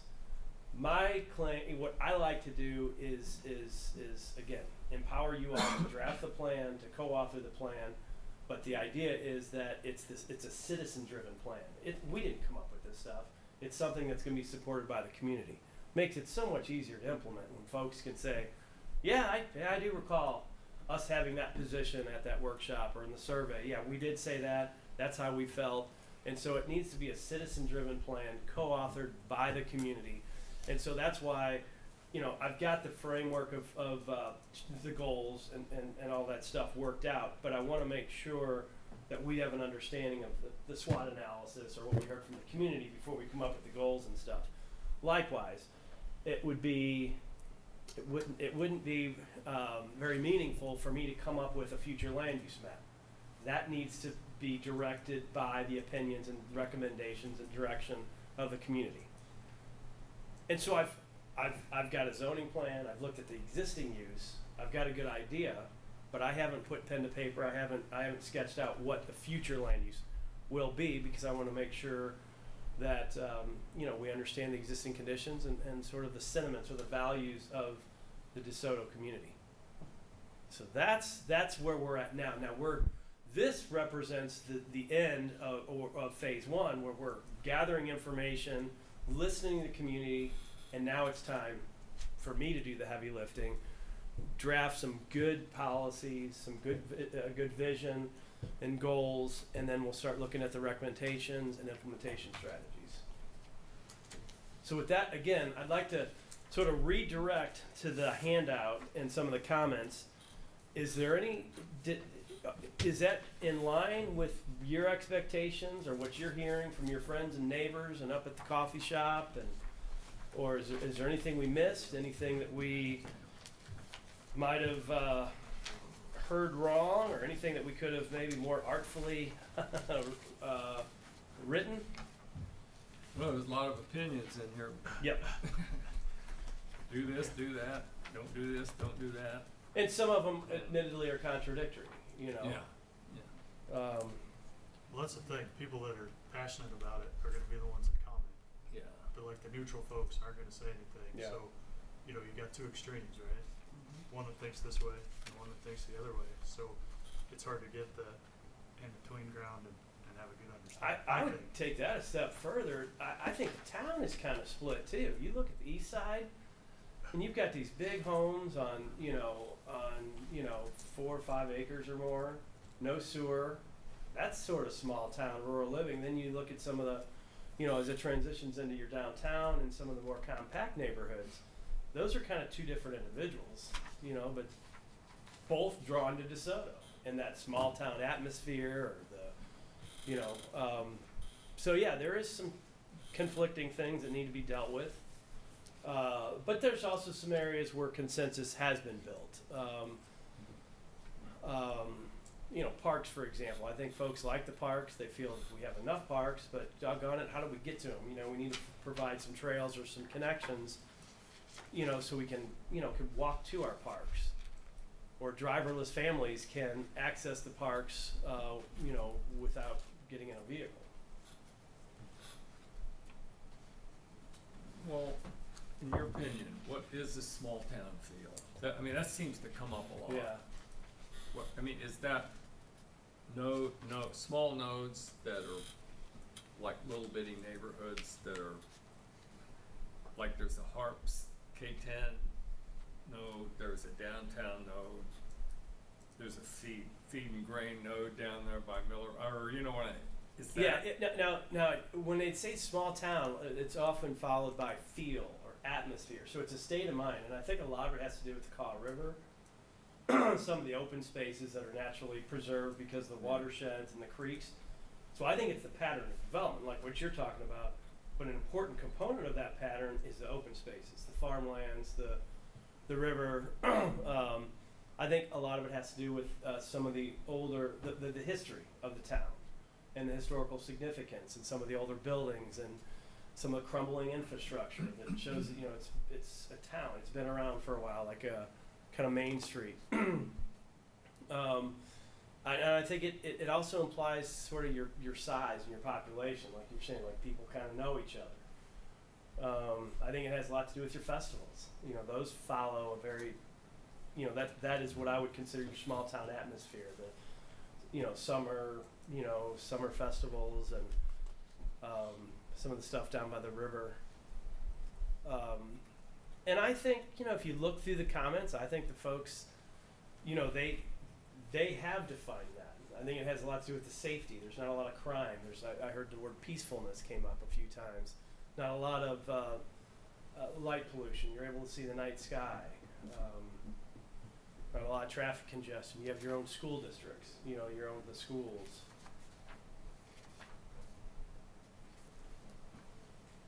I guess looking at this chapter on some of the, the strength, the weaknesses, the SWOT analysis, is there anything that jumped out anybody thought was kind of odd with some of these tables, or I really thought some of them were pretty well spot on, and there's kind of gives us a basis for understanding how to proceed with the land use in those items. I'm looking at table 2.2, it's cool, the small town atmosphere, highway access location. Number 5 kind of threw me a little bit there, access to quality dining and entertainment. Unless I'm thinking you can get on the highway and drive somewhere. Right, it's not here, but you can get there. And sometimes I think that's what people want. I don't think we want Kohl's or I think we would take Home Depot or Menards, but I think for the most part, folks in DeSoto have cars and they don't mind driving. That's part of the deal. You want to go to a good college basketball game? Go to Lawrence. You know, don't put it in our backyard. You want to go to Manhattan too, Todd. you go to Manhattan. Wouldn't be as good. I've heard a lot of people that have moved from Olathe and Shawnee, Overland Park out this way, and it was really nice, but Coles or whatever, it'd be really nice. Like, well, you had that in there and you moved Yeah. from there. Mhm. So, which do you want? And I again, personally I've- don't mind driving 15-20 minutes in to go to the hardware store or whatever. Yeah. It's an adjustment though. It's an From adjustment. coming from Olathe, Yeah. when Right. you have everything right there, I mean, you're there, Well, like that. before I retired, it was no big deal because I was in town already and stop and then Yeah. come home. It took us a few years to get used to not having all that ease there, but now that we are used to it, it's like, that's just life. Yep, that Getting mental in the attitude gym. has been around this county for a very long time. When I worked, we'd have people moved out to the county because they wanted the county feel. And then of course they wanted the roads paved, and they wanted street lights, and they wanted all the rest of stuff. It's like you were just living there. Yeah.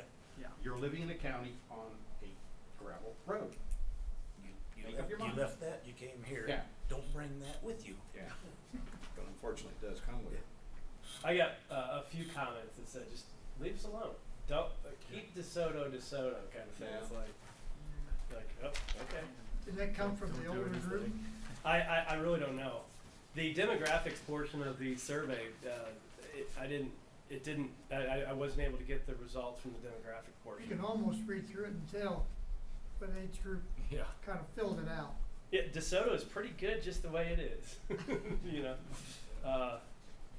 know. There are a few residential areas that don't fit in, best described as misfits. These homes are not pretty, but provide a form of housing that is necessary. Folks are able to live in their home for the price of most apartments. I think that sounds like Richard, but Oh, it might have been. but Well- if it just seems realistic. You know, hey, yeah, that home is not a place that I might feel proud of, or you may not feel proud of. But by golly, someone's raising a child there, or somebody's living there, and they don't have to live in an apartment, or they don't have to live, in the ghetto or whatever. So it's serving purpose, Well, almost yeah, like a utility. My point is,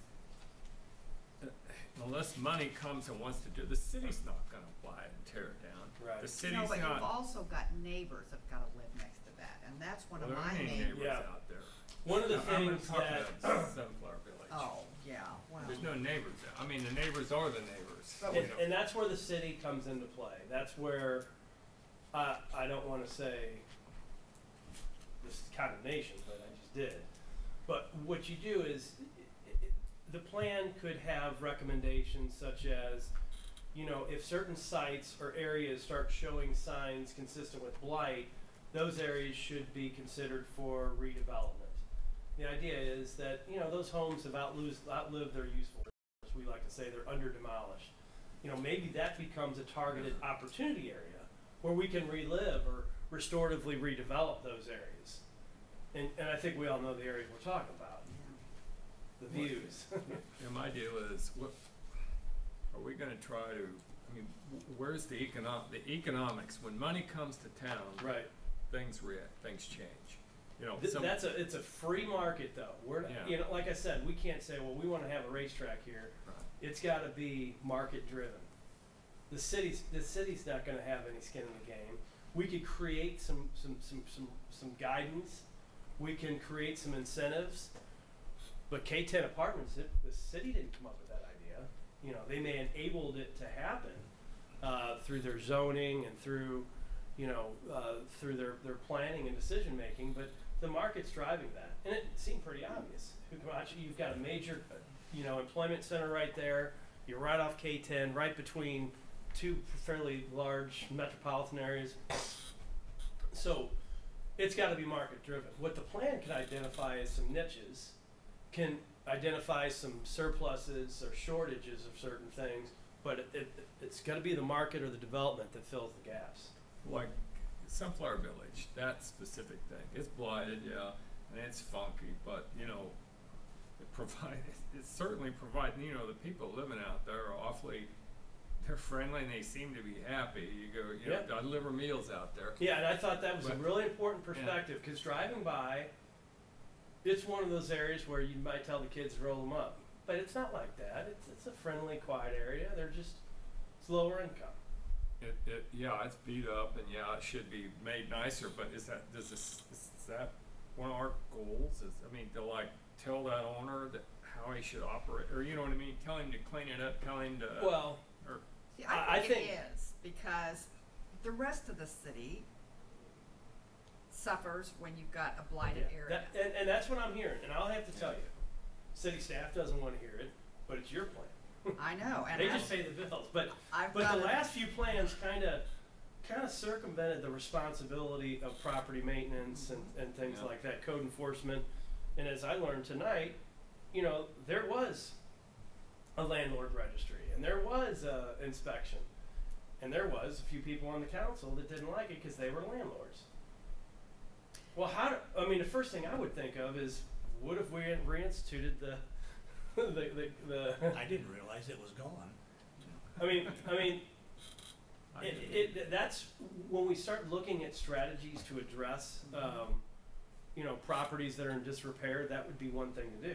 You know, you want to make the landlord accountable, not necessarily the tenant, and of course, then you got to have a proactive code enforcement program. But we've got to strengthen our laws too as to what we require. I think the laws are there. I think the violations, the citations, I think there's a process for doing that. But how do you prioritize it? You know, is it on a complaint basis? Do you do a hot docket and say, hey, doggone it, we're going to take care of these things and really hit it hard? That's part of that small town thing, small town feel. People have their ATVs or their John boats in the front yard. People Yeah, but- park up on their lawn, and so that's a small town feel that, you know, is very respected. So how do you it'll take some iterations in this plan, because I don't know the balance. You know, is outdoor storage a problem? Is grass growing too tall? Or I think I saw a yurt or something coming out of somebody's backyard. I'm not sure what that is. A yurt. Yeah. Oh, Is that a pizza oven? That's a Yeah. pizza oven. What? He's just Pizza down oven. the street from me. Yeah. Oh. Supposedly it's a pizza oven. I think the scale on his plan might have been a little off, but you know, I mean, it's kind of cute. I mean, it's like whimsical, Let's see. and that's that small town feel, I guess. Is that an accessory building? Yeah, well, we could. Well, I don't wanna go there. You to don't me, you that's don't- that's a big topic, and I don't know. I mean, we have different. I'm sure we're gonna have 8 different opinions on it. And I don't know any better. It could have been your house. You know what Yeah. I mean? I gotta watch Yeah. what I'm walking into.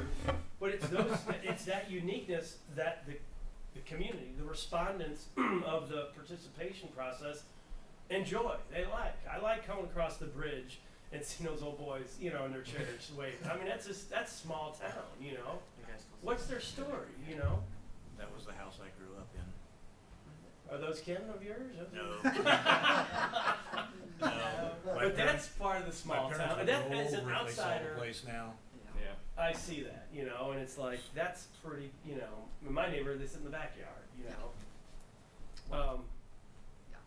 But, you know, what do you do? I think it's that unique characters that, well, we could regulate and zone out, but I think then we lose that feel. We lose some of the characteristics of DeSoto. Go ahead. Okay, another similar topic, like I kept reading in this. There's no $125,000 to $225,000 houses, Right. as if this commission could do something about them. I mean, That's a great that's point. money driven, but like how? Give me an example of how this commission could promote. I mean, could put something on paper that Yeah.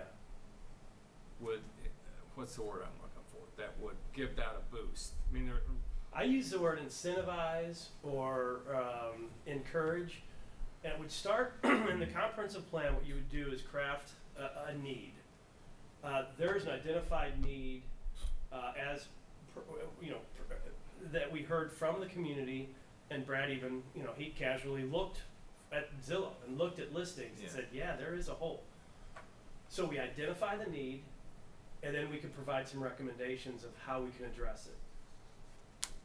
What comes to mind is, does the zoning code accommodate smaller lot sizes, smaller homes? For example, some where Matheny, the card, you probably don't care about the Cardinals, but anyway, the Weldon Spring, it's a very exclusive city that I work for. I'm their city planner.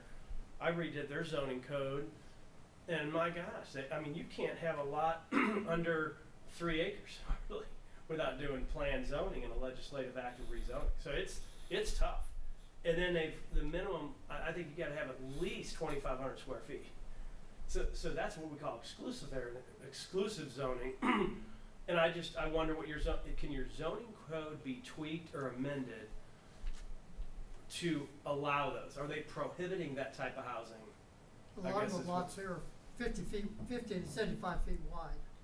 Yeah, that's a small lot. 50 That's a feet small lot, is. and I think we have 1,100 square feet, Yeah, that's the minimum for a single family. and we've talked about going to 900, but 900 is pretty small if you're See, trying. affordable housing doesn't have to be oppressive housing. Folks, when they talk about affordable housing, you want a decent, 1,000 square feet, 1,100 is fine, but you also need to have a garage too. Otherwise, all that stuff ends up in the front yard. Yeah. So you need some off-site parking. So I think you have to look at, sort of the lifestyles of our market, of our residents. What do they want? I think they want probably, maybe 1,500 square feet with a garage for 100 or 130 or 150. I don't know if you could do it, but you can't build a house for You gotta be you realistic. can't build a house for less than $150 a square foot. Can you do a villa? Now all of a sudden we've got multiply that times 1,000, and there's 150,000. Multiply that times 1,500 is 220. You're coming to a good point. Does a quality, affordable, $150,000 home exist? It doesn't. You talk to Not Doug. as far as a new build, it does. Yeah, the fella doing the arbors. He says, "Man, we could put a $150,000, $200,000 model, in our subdivision, but people option the damn thing out before you know it. They're spending $300. While people say they want to spend $150, a lot of times they're like, oh, I'll have the deck, or go ahead and make that, granite, whatever. But I think what we could do is villas, attached single family. Does code allow that?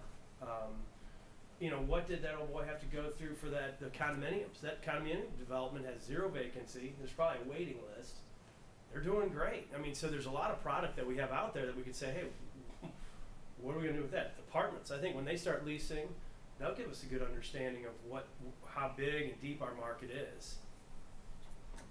And I think, some of those areas, restorative developing, like little lots, some areas that have a building that's on them or an empty lot, there's no reason why some of those lots downtown, why they couldn't be, redeveloped.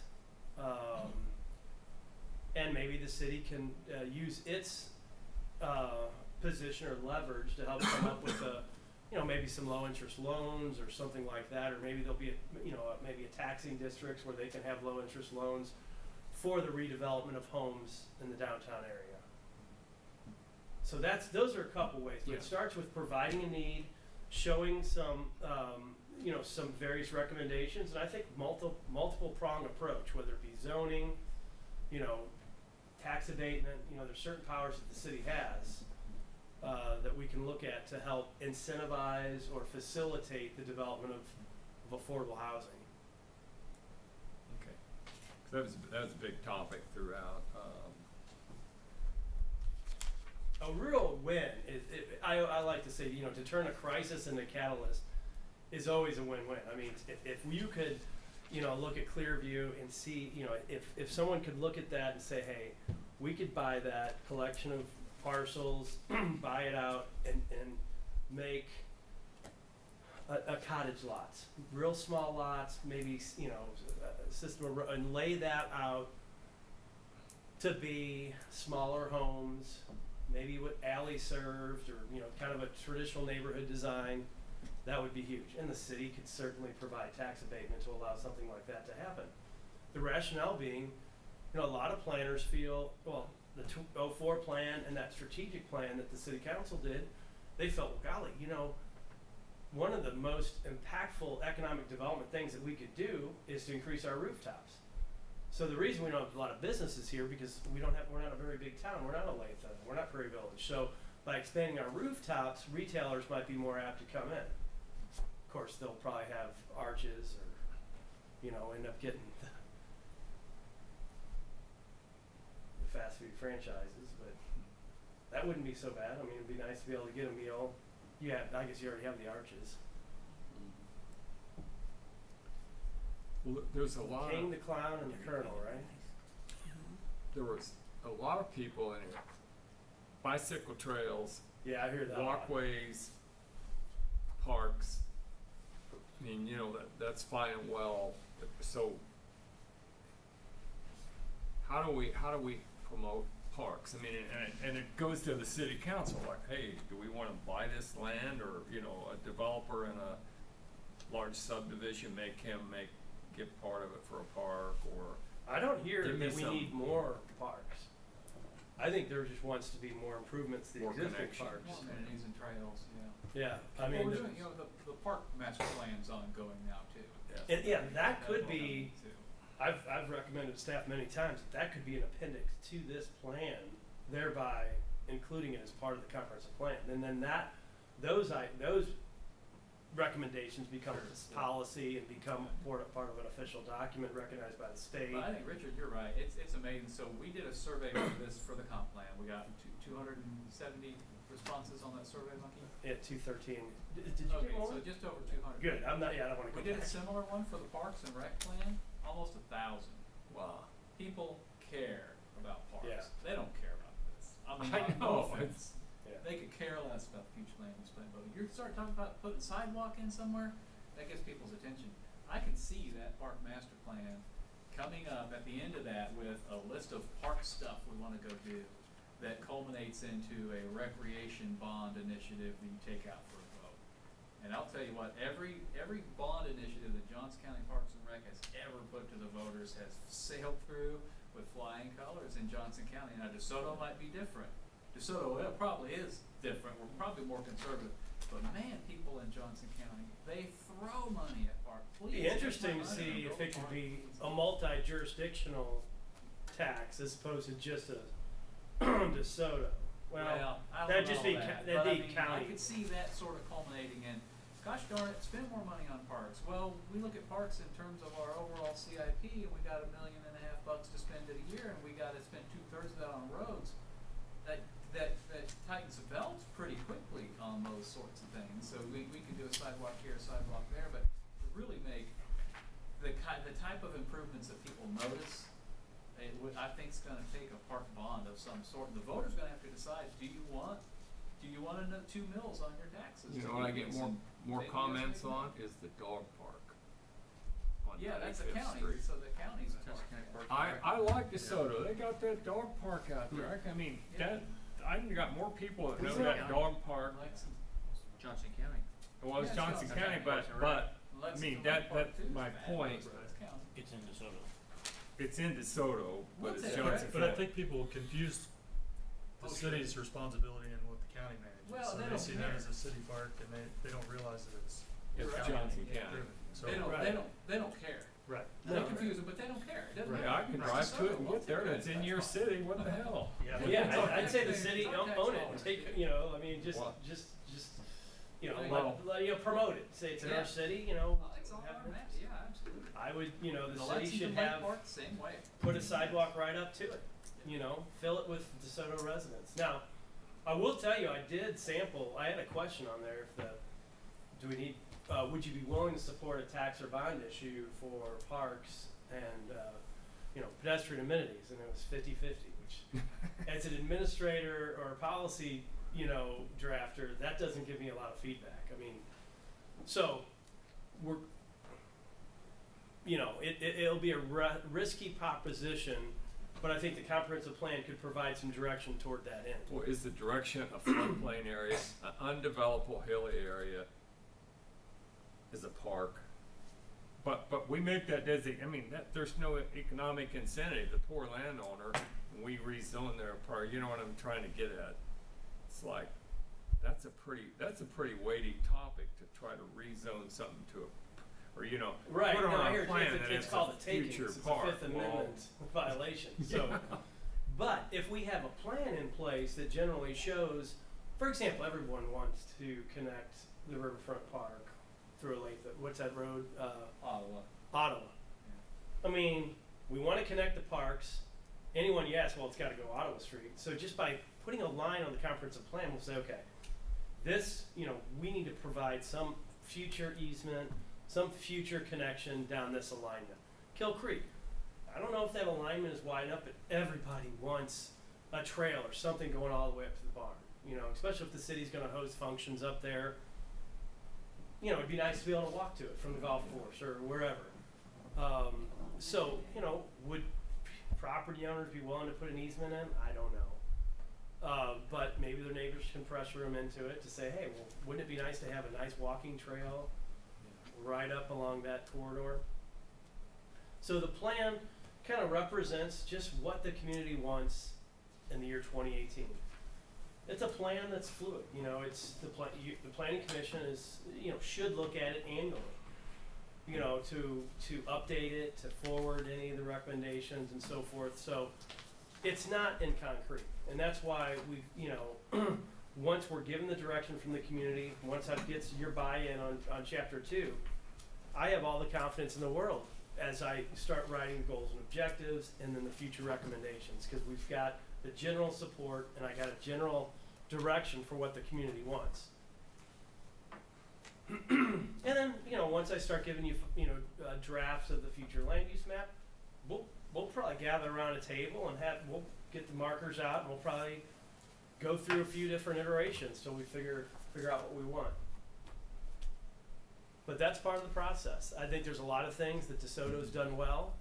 I think there's some tweaks that we need to do to diversify the city's housing stock.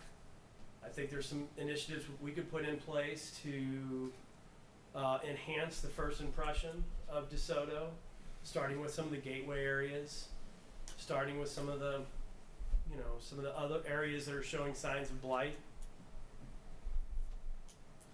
And I think part of it's through, enforcement.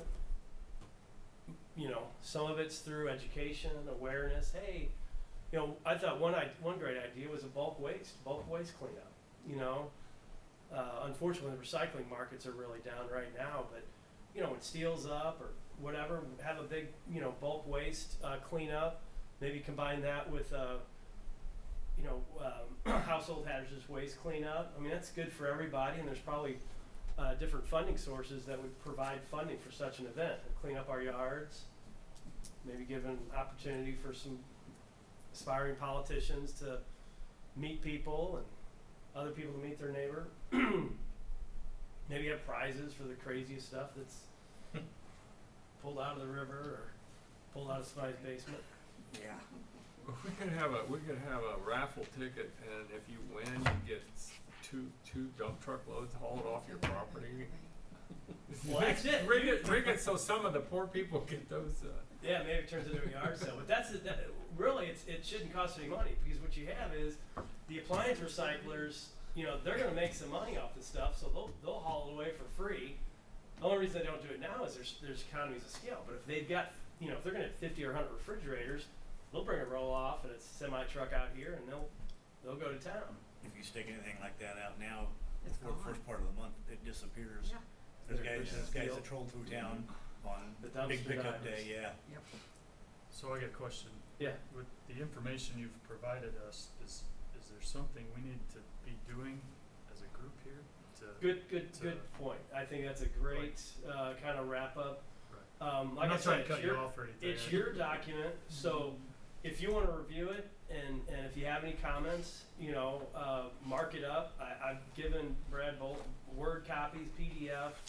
We could print you off some copies, but if you have any comments or whatever, just shoot them to me in an email or bring them up to City Hall, share them with Brad, and we'll make sure it's incorporated in the Because plan. I'm new to this, so I don't know what our Okay. responsibility is to Yeah, take the information you've provided. You are, state statutes have you directing the development of the plan. Now, you guys probably have day jobs and so forth, so the city hired me to do the writing, but it's your document.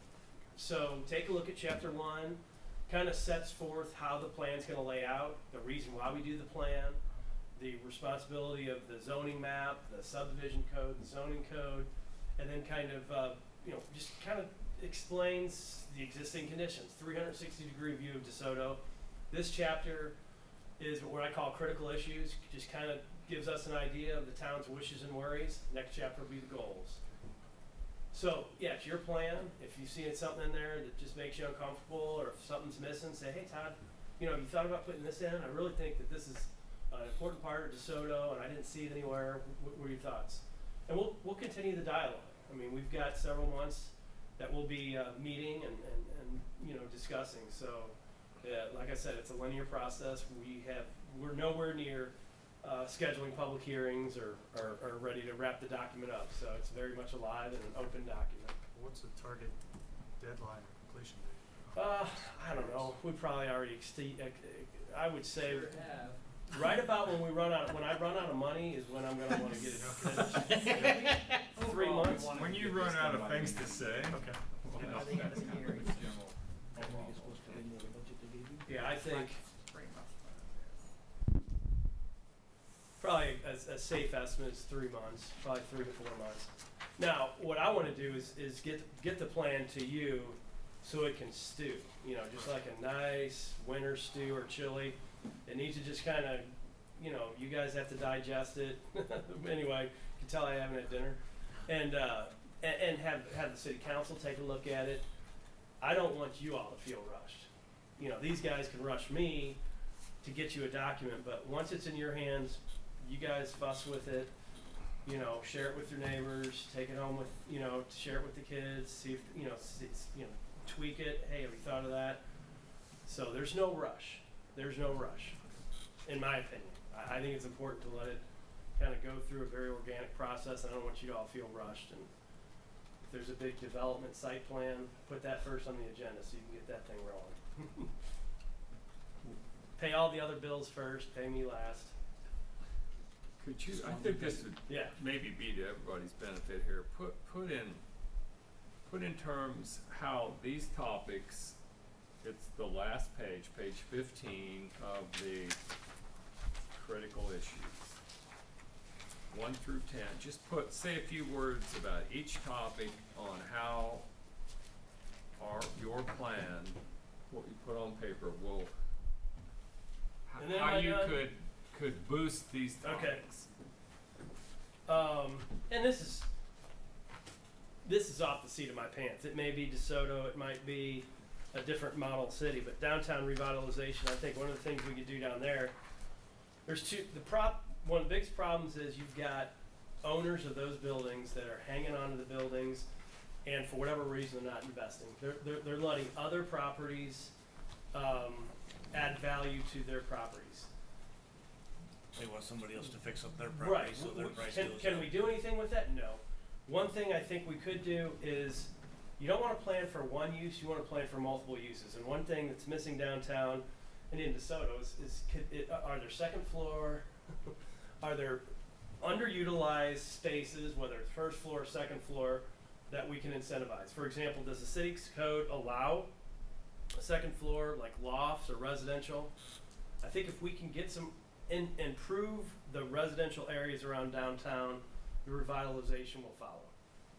Economic development, again, I think you have to look at housing. I think the city needs to have a strong, diverse housing stock that supports retail. I think the Harps, that grocery store, I think there's some really nice outlots right in front of there that the city should really plan, don't give away the farm. I don't think we want our Dollar General going there. Those are some nice sites, and I think the city has a fiduciary responsibility, a financial obligation to make sure that we get some nice buildings right there on K10. And I think that will, those folks will build from the folks that fill in those apartments, all the traffic counts and so forth. So looking at economic development by identifying some opportunity areas, making sure the zoning's in a place right now that those areas are zoned industrial. That scares me a bit because we don't want industrial going right on our front door.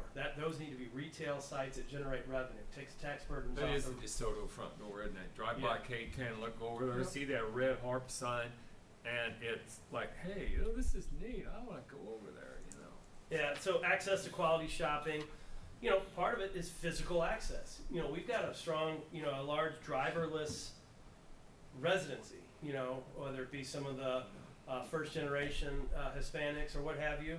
You know, can you walk to the stores? And what this actually is talking about is, do we have the stores in town? You know, what would another grocery store or another store that sells groceries and fine meats and beverages, what would that do for competition? I think we need a better mix and variety of retail to satisfy, you know, prospering DeSoto families, as well as to kind of keep our prices in check. Right now, I think it's been pointed out that, you know, Harps, they're able to tweak their prices up a little bit because they're the only show in town. So we need, you know, property maintenance. I gotta tell you, I mean, I think a lot of those properties, a lot of the properties are probably rentals, and I think there's a reason why our previous planners and elected officials had inspections. So that basically goes back to enforcement of our codes. No Well, matter. they took that off the books. So the inspection, I think the inspection, it's usually health safety. It's usually, okay, is it plumbed right? But we is need it- to have a blighted area. But I think I would addressed. say that the inspection needs to also include, like, what's the condition of the yard? Condition of the yard, percentage of paint that's missing on the house, you Now, know. when these drafts go through you, Yeah. they generally get read by these guys. So sometimes, if it's not a popular thing, You can blame it on them. yeah. Well, that's, you know, okay, you know, But that was brought before the old, We need to wrap this up. that would require, like, Brad couldn't do that. You know, he would have to have a staff that would do the occupancies. It is a burdensome task. Small towns don't have occupancy permits, so, you know, do we wanna be, you know, how many, you know, that's what people like about DeSoto is the rules. I'm sure you don't like getting your houses inspected by Lawrence. I mean, it's a pain. Well, all right, Lawrence, for example, big heavy program for rentals, Mhm. ramped up. Now it's cutting. See, that's the trend. Cut in half. If we half can or do it third without- because it was too much staff, too many complaints. I mean, so Lawrence is ramped up with the rental stuff, cut her down to about 1/3 right now, and I don't know where the dynamics of that's gonna go. You know, what I mean, so it's not like you do that and all your problems are solved. Well, I think I what agree. we're kind of talking about here is where's the sweet spot? Yeah. Yes, where is this? And that's kind of what the comp plan is ultimately gonna get us. We're trying to find that. What I think I meant to say is that this plan is not gonna recommend anything that's not enforceable or supportable by staff, by you all, by the community. So, if the rental code, or rental occupancy, permit, if that's not an option, we gotta figure out, let's use a different prong. I do think it would aid in enforcement by having a landlord registry. And again, we wanna talk to your city attorney too. What can we do that? You know, how much information can we get from these guys?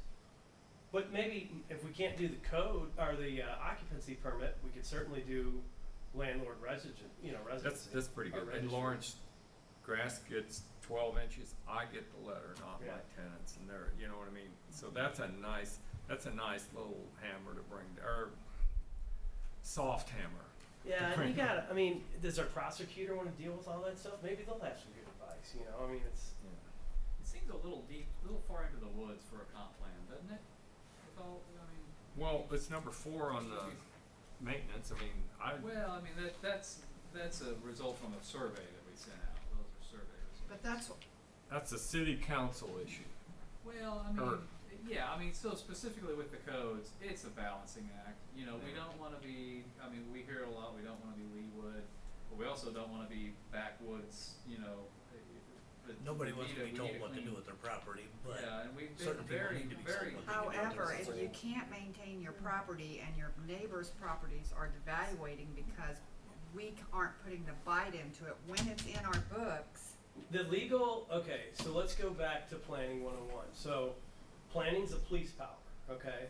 So we're real, and the comprehensive plan is sort of our guide, our conceptual guide, and we're really looking at health, safety, and welfare. So if it becomes a health or safety issue, I think then it's relative to the plan. If your neighbor's dog's barking, no, that's not a hit. you know, if his, Yeah. their grass is long, I got an idea. Before you call City Hall, maybe, hey man, you wanna borrow my mower, or you mind if I mow your yard? I mean, that's small town, right? Absolutely. And so part of it is just raising awareness, being neighborly. You know, wouldn't it be great if neighbors helped each other out as opposed to relied on? And we've got a new volunteer committee that we've just organized. in I think town. that's So, great. What's you it know, called? that's something, it's the Is it in your volunteer neighborhood or committee. is it a citywide? It's citywide, What's it called? volunteer committee, Volunteer. volunteer DeSoto. DeSoto. Yeah. But it's also, You know, that's one of the complaints I read a couple times in the surveys is there's not enough organizations. It's the same people that's doing everything for our events and seasonal stuff. And of course, a lot of folks lean on City Hall. Hey, why aren't you promoting this fair more? right, Well, it's really the JCs, or it's really the chamber. It's like, why does City Hall have to do everything? So right. by having more volunteer access to these organizations, it helps folks new to town. And new means, I'm talking, if you've only been here 20 years, you're new. Yeah. Yes, Richard, it's like, what? So, that way people can meet other people. And I think that's great. I think, I'll probably steal that and, let maybe a recommendation of City Hall is, provide resources or meeting space for the volunteer DeSoto committee. They already do. Do that. They're And a lot very of stuff, accommodating. a lot of stuff that we might recommend is Brad will be like, yeah, I'm doing that.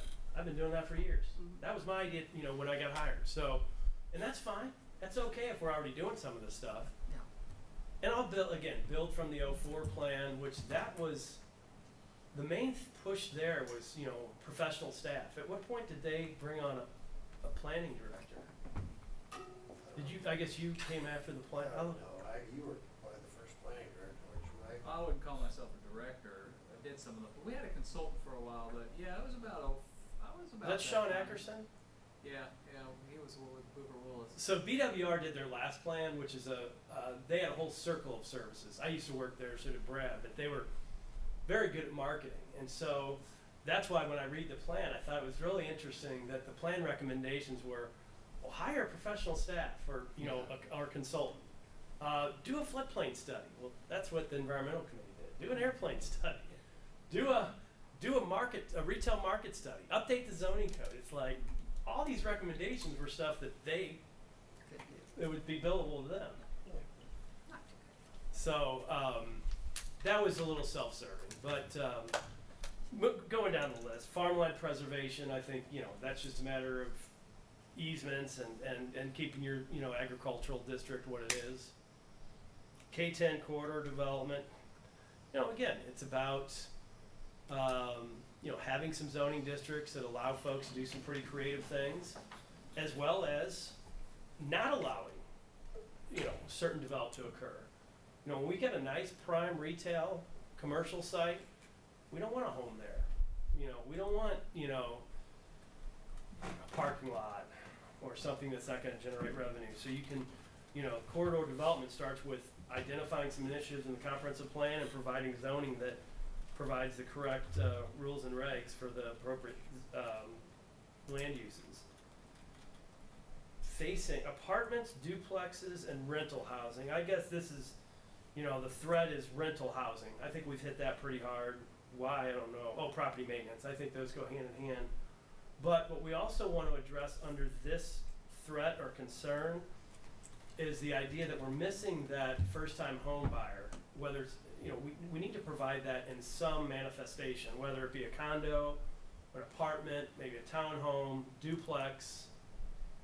you know, maybe it becomes a loft downtown. You know, that would be kind of cool to have something like that. Quality and delivery of city services. The 04 plan hit that really hard.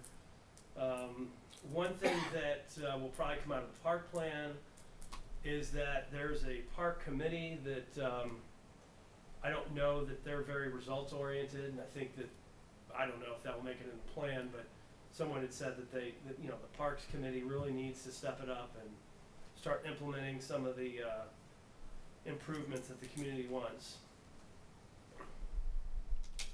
Parks and recreation for all age groups. Again, that'll come out of the park master plan. I think folks realize we've got a good supply of parks. It's just a matter of, making sure there's programs for not only the kids, but also older generations. And also it's been brought to my attention that there's a strong Hispanic population. But even within that Hispanic population, there's somewhat of a division between sort of the first generation immigrants and the folks that have been here a while.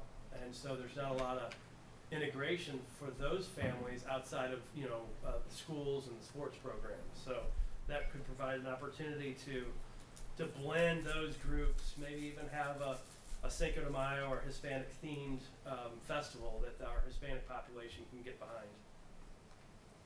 Unemployment, job creation. I mean, I don't know if that's a comprehensive plan obligation, but it goes back to the zoning code, just making sure we have industrial area that's zoned for future warehouse, and also maybe office space, which I think our zoning code does provide all of those things.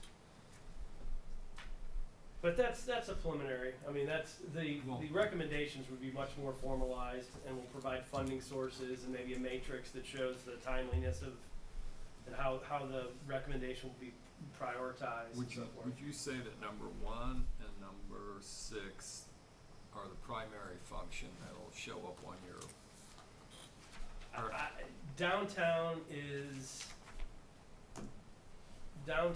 not. I think that downtown is going to happen very organically. I don't know that there's a whole lot the city can do. I mean, look what they've done, bent over backwards for the pizza place. It's doing good. People love it. That's not the tail. That's not what's paying their salaries. That's not what's generating the revenue. Number 6. Yeah, it's gonna be, your front door has moved to Kate. It's moved a few times. Downtown is important. It's an important piece of the puzzle, and it needs to be historic, and it needs to, be nostalgic and all those things. But it is, what do I want to say? It's, it needs to be pretty and cute and quaint, but it's not going to be an economic engine. And let's face it, the city doesn't own much property down there. It's gonna, the people that own those buildings are letting them die on the vine. They need to, pass the buildings on to someone that wants to have a vested interest. And I think there's some momentum being built in the private sector, and that the private sector is going to bring that downtown back. K10, that's your lifeline. So that's where. And then that brings in Sunflower and that whole area too. K10 and South is your primary. You have a good downtown That's where that plan map's already. going to change the most. Yeah. Your previous plans address the downtown, and it's the same stuff that I'm sure the city staff have been, that they already know. I kind of think we might have beat this one to death, but are there any other topics you want to cover on this? I think we've got the flavor of what we need to do, and move forward with the next. And if you hadn't had a chance to digest this, or didn't really know the purpose or why this was in your packets, hopefully you have a better idea of what it means and how it provides the direction and foundation for the rest of the plan. So if you have any ideas, give me a ring, give Brad a ring, let us know what you think.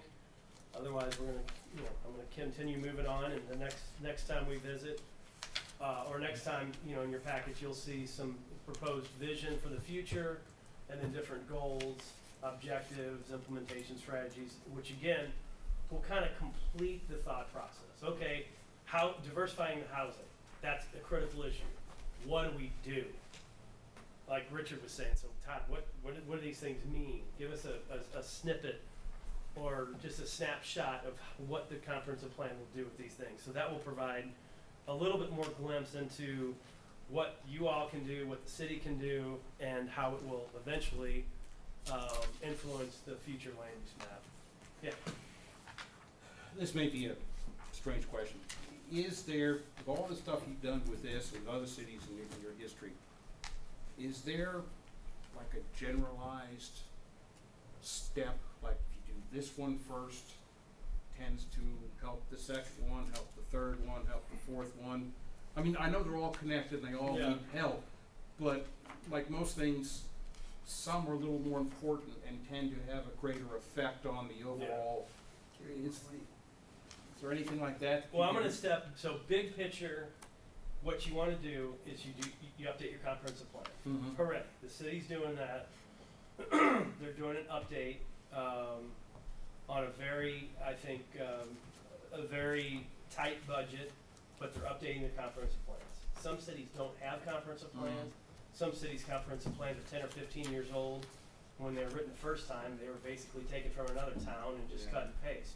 So that's huge. So let's recognize what we're doing, you know, as a huge step. The next step that usually takes place is you would update your zoning code.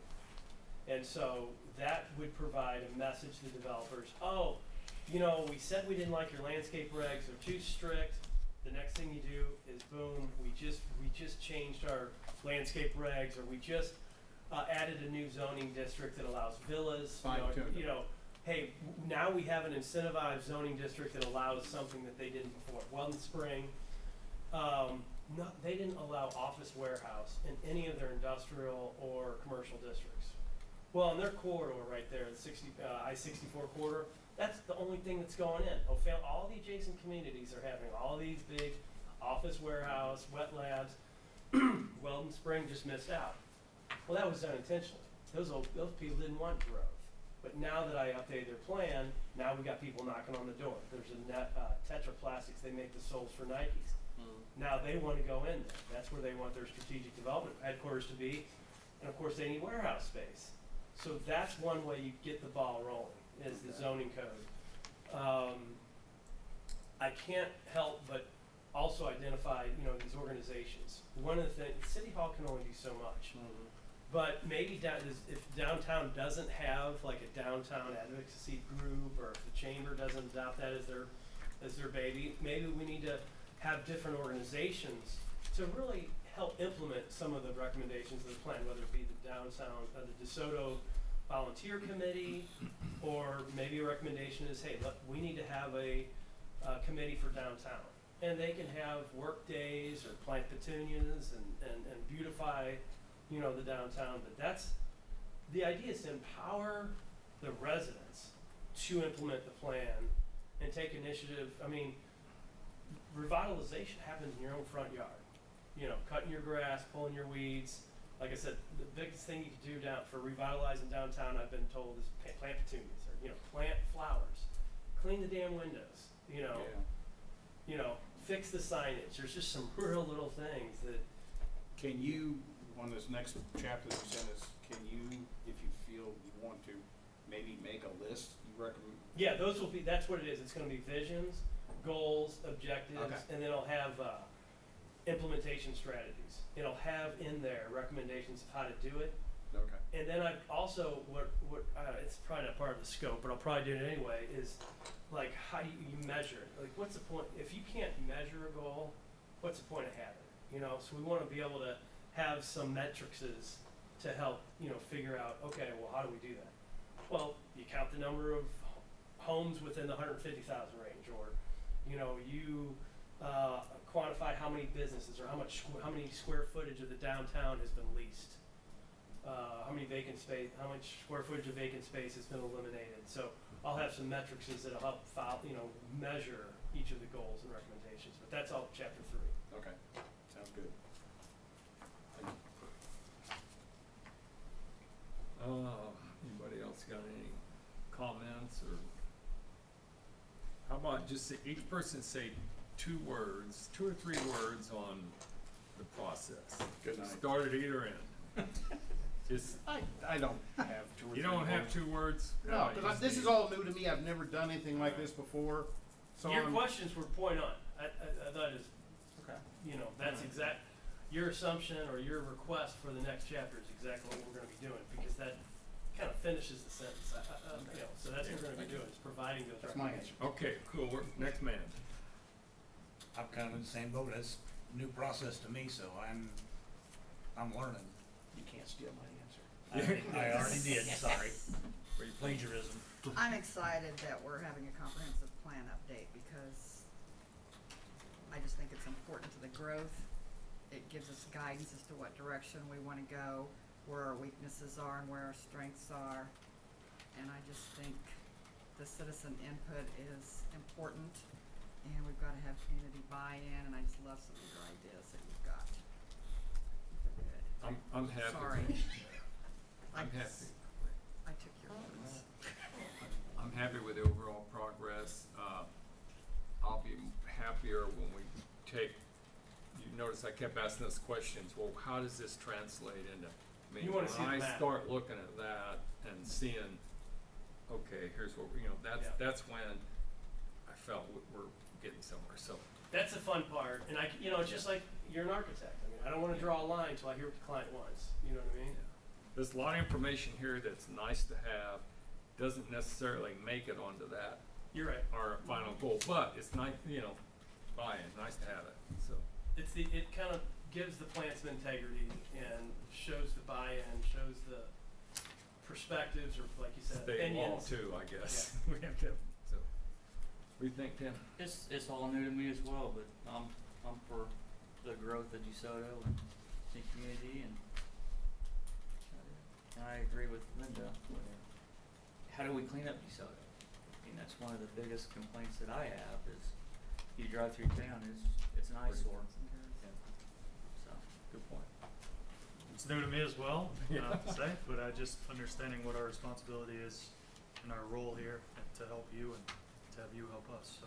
You know, some plan commissioners, some planners never get to work on a comp plan, so. I'm blessed, I do it for a living, I bet I've done 30 or more, but, you know, some planners have their whole career and never get to work on one, so. This is exciting for me because I plan on being here for a long time, so. Yeah. A lot of these folks have Yeah. seen the city progress along, so I wanna see what we project and how it progresses. And in the future, so. I kinda the scope kinda creeps a little bit, because I see this as more than just a land use plan. I see it as a promotional tool, and so that's why I kinda cover the extensive elements of the urban design as I do, but anyway. What do you think, Bob?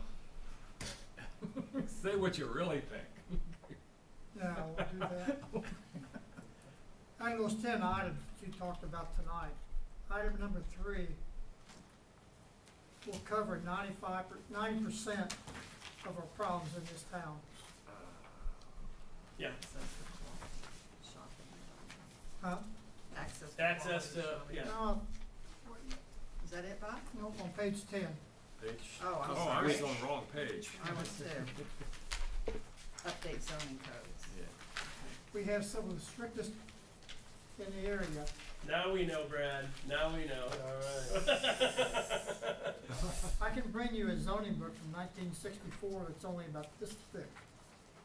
I have a feeling Prairie Village has some regulations in your zoning code, just because I know the history of DeSoto, but that's, believe me, that's one of the issues we're working with.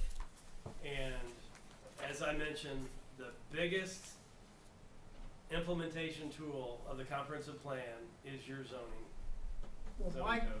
Mike and Brad have done a technical job on trying to get this thing going. Yeah, well, absolutely.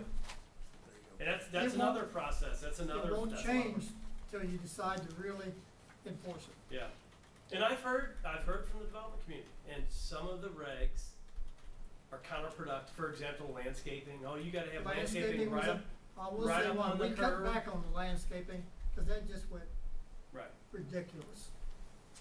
Right, Richard? Yeah, well, we didn't put in there, you gotta keep it growing. Water it. Yeah, I mean, yeah, I mean, I know where you come from. We cut our standards back. That's a whole other topic. I read a couple of comments in here.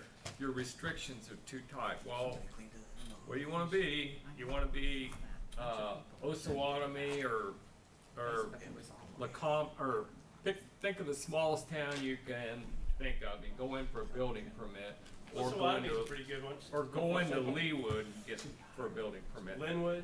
Well, I don't really. Well, you've heard- where should we be? We're in the middle. I like what Brad, the We're in the balance. middle, but we don't wanna get like Lenexa is, where they watch everything you do, No. and they do that. I mean, I've seen their codes people with binoculars looking at buildings out in the rural area. That's how bad it is there. Right, so see, while you indicate that the zoning is way, way too strict, you could also sympathize with how, other towns that are too strict, you know what I mean? So, are you saying go back to a zoning saying- code that's, you're saying simplify or, Simplify it, but yet make it work for Yeah. everybody. And that can be done, I think. What do you think, Mike? self-policing? Absolutely. Well, It can it's be self. done for the middle of a bell curve, okay? Yeah. There's a bell curve on Yeah. every opinion you ever have. The best you're gonna do is about 70 or 80% of the middle of that bell curve. If you have people complaining at both ends, you're probably about right. I like Covered Well, that that's well, true. didn't Yeah. He must be Where'd you the read this minister. from? You must be. Well, Listen, that's good. 3.5 hours, guys. That's all it takes.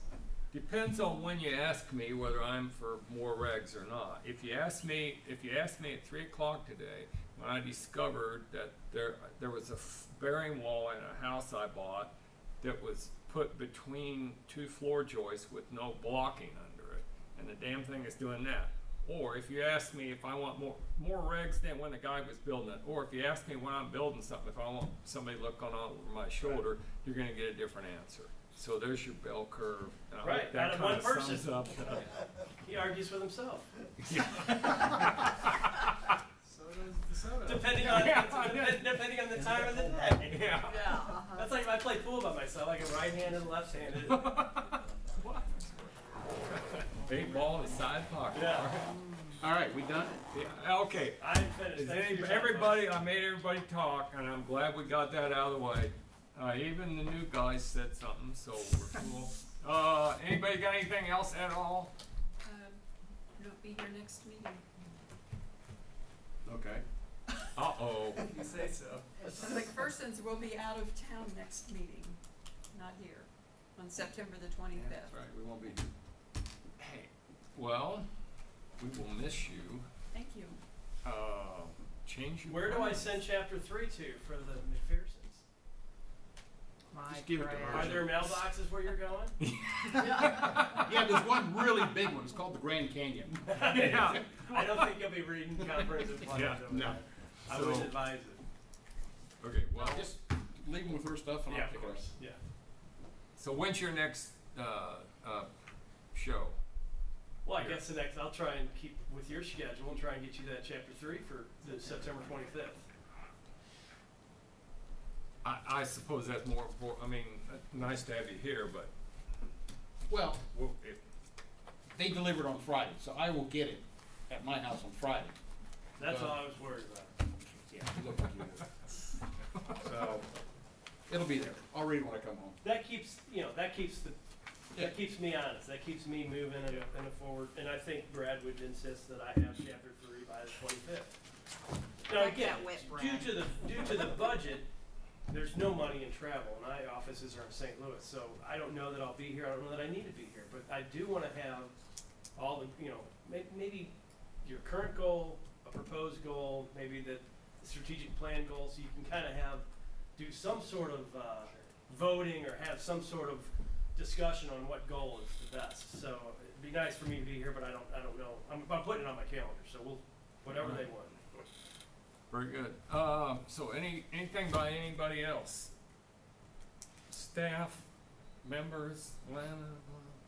Okay, Motion to adjourn. motion to adjourn, please, and a second, all in favor, say aye.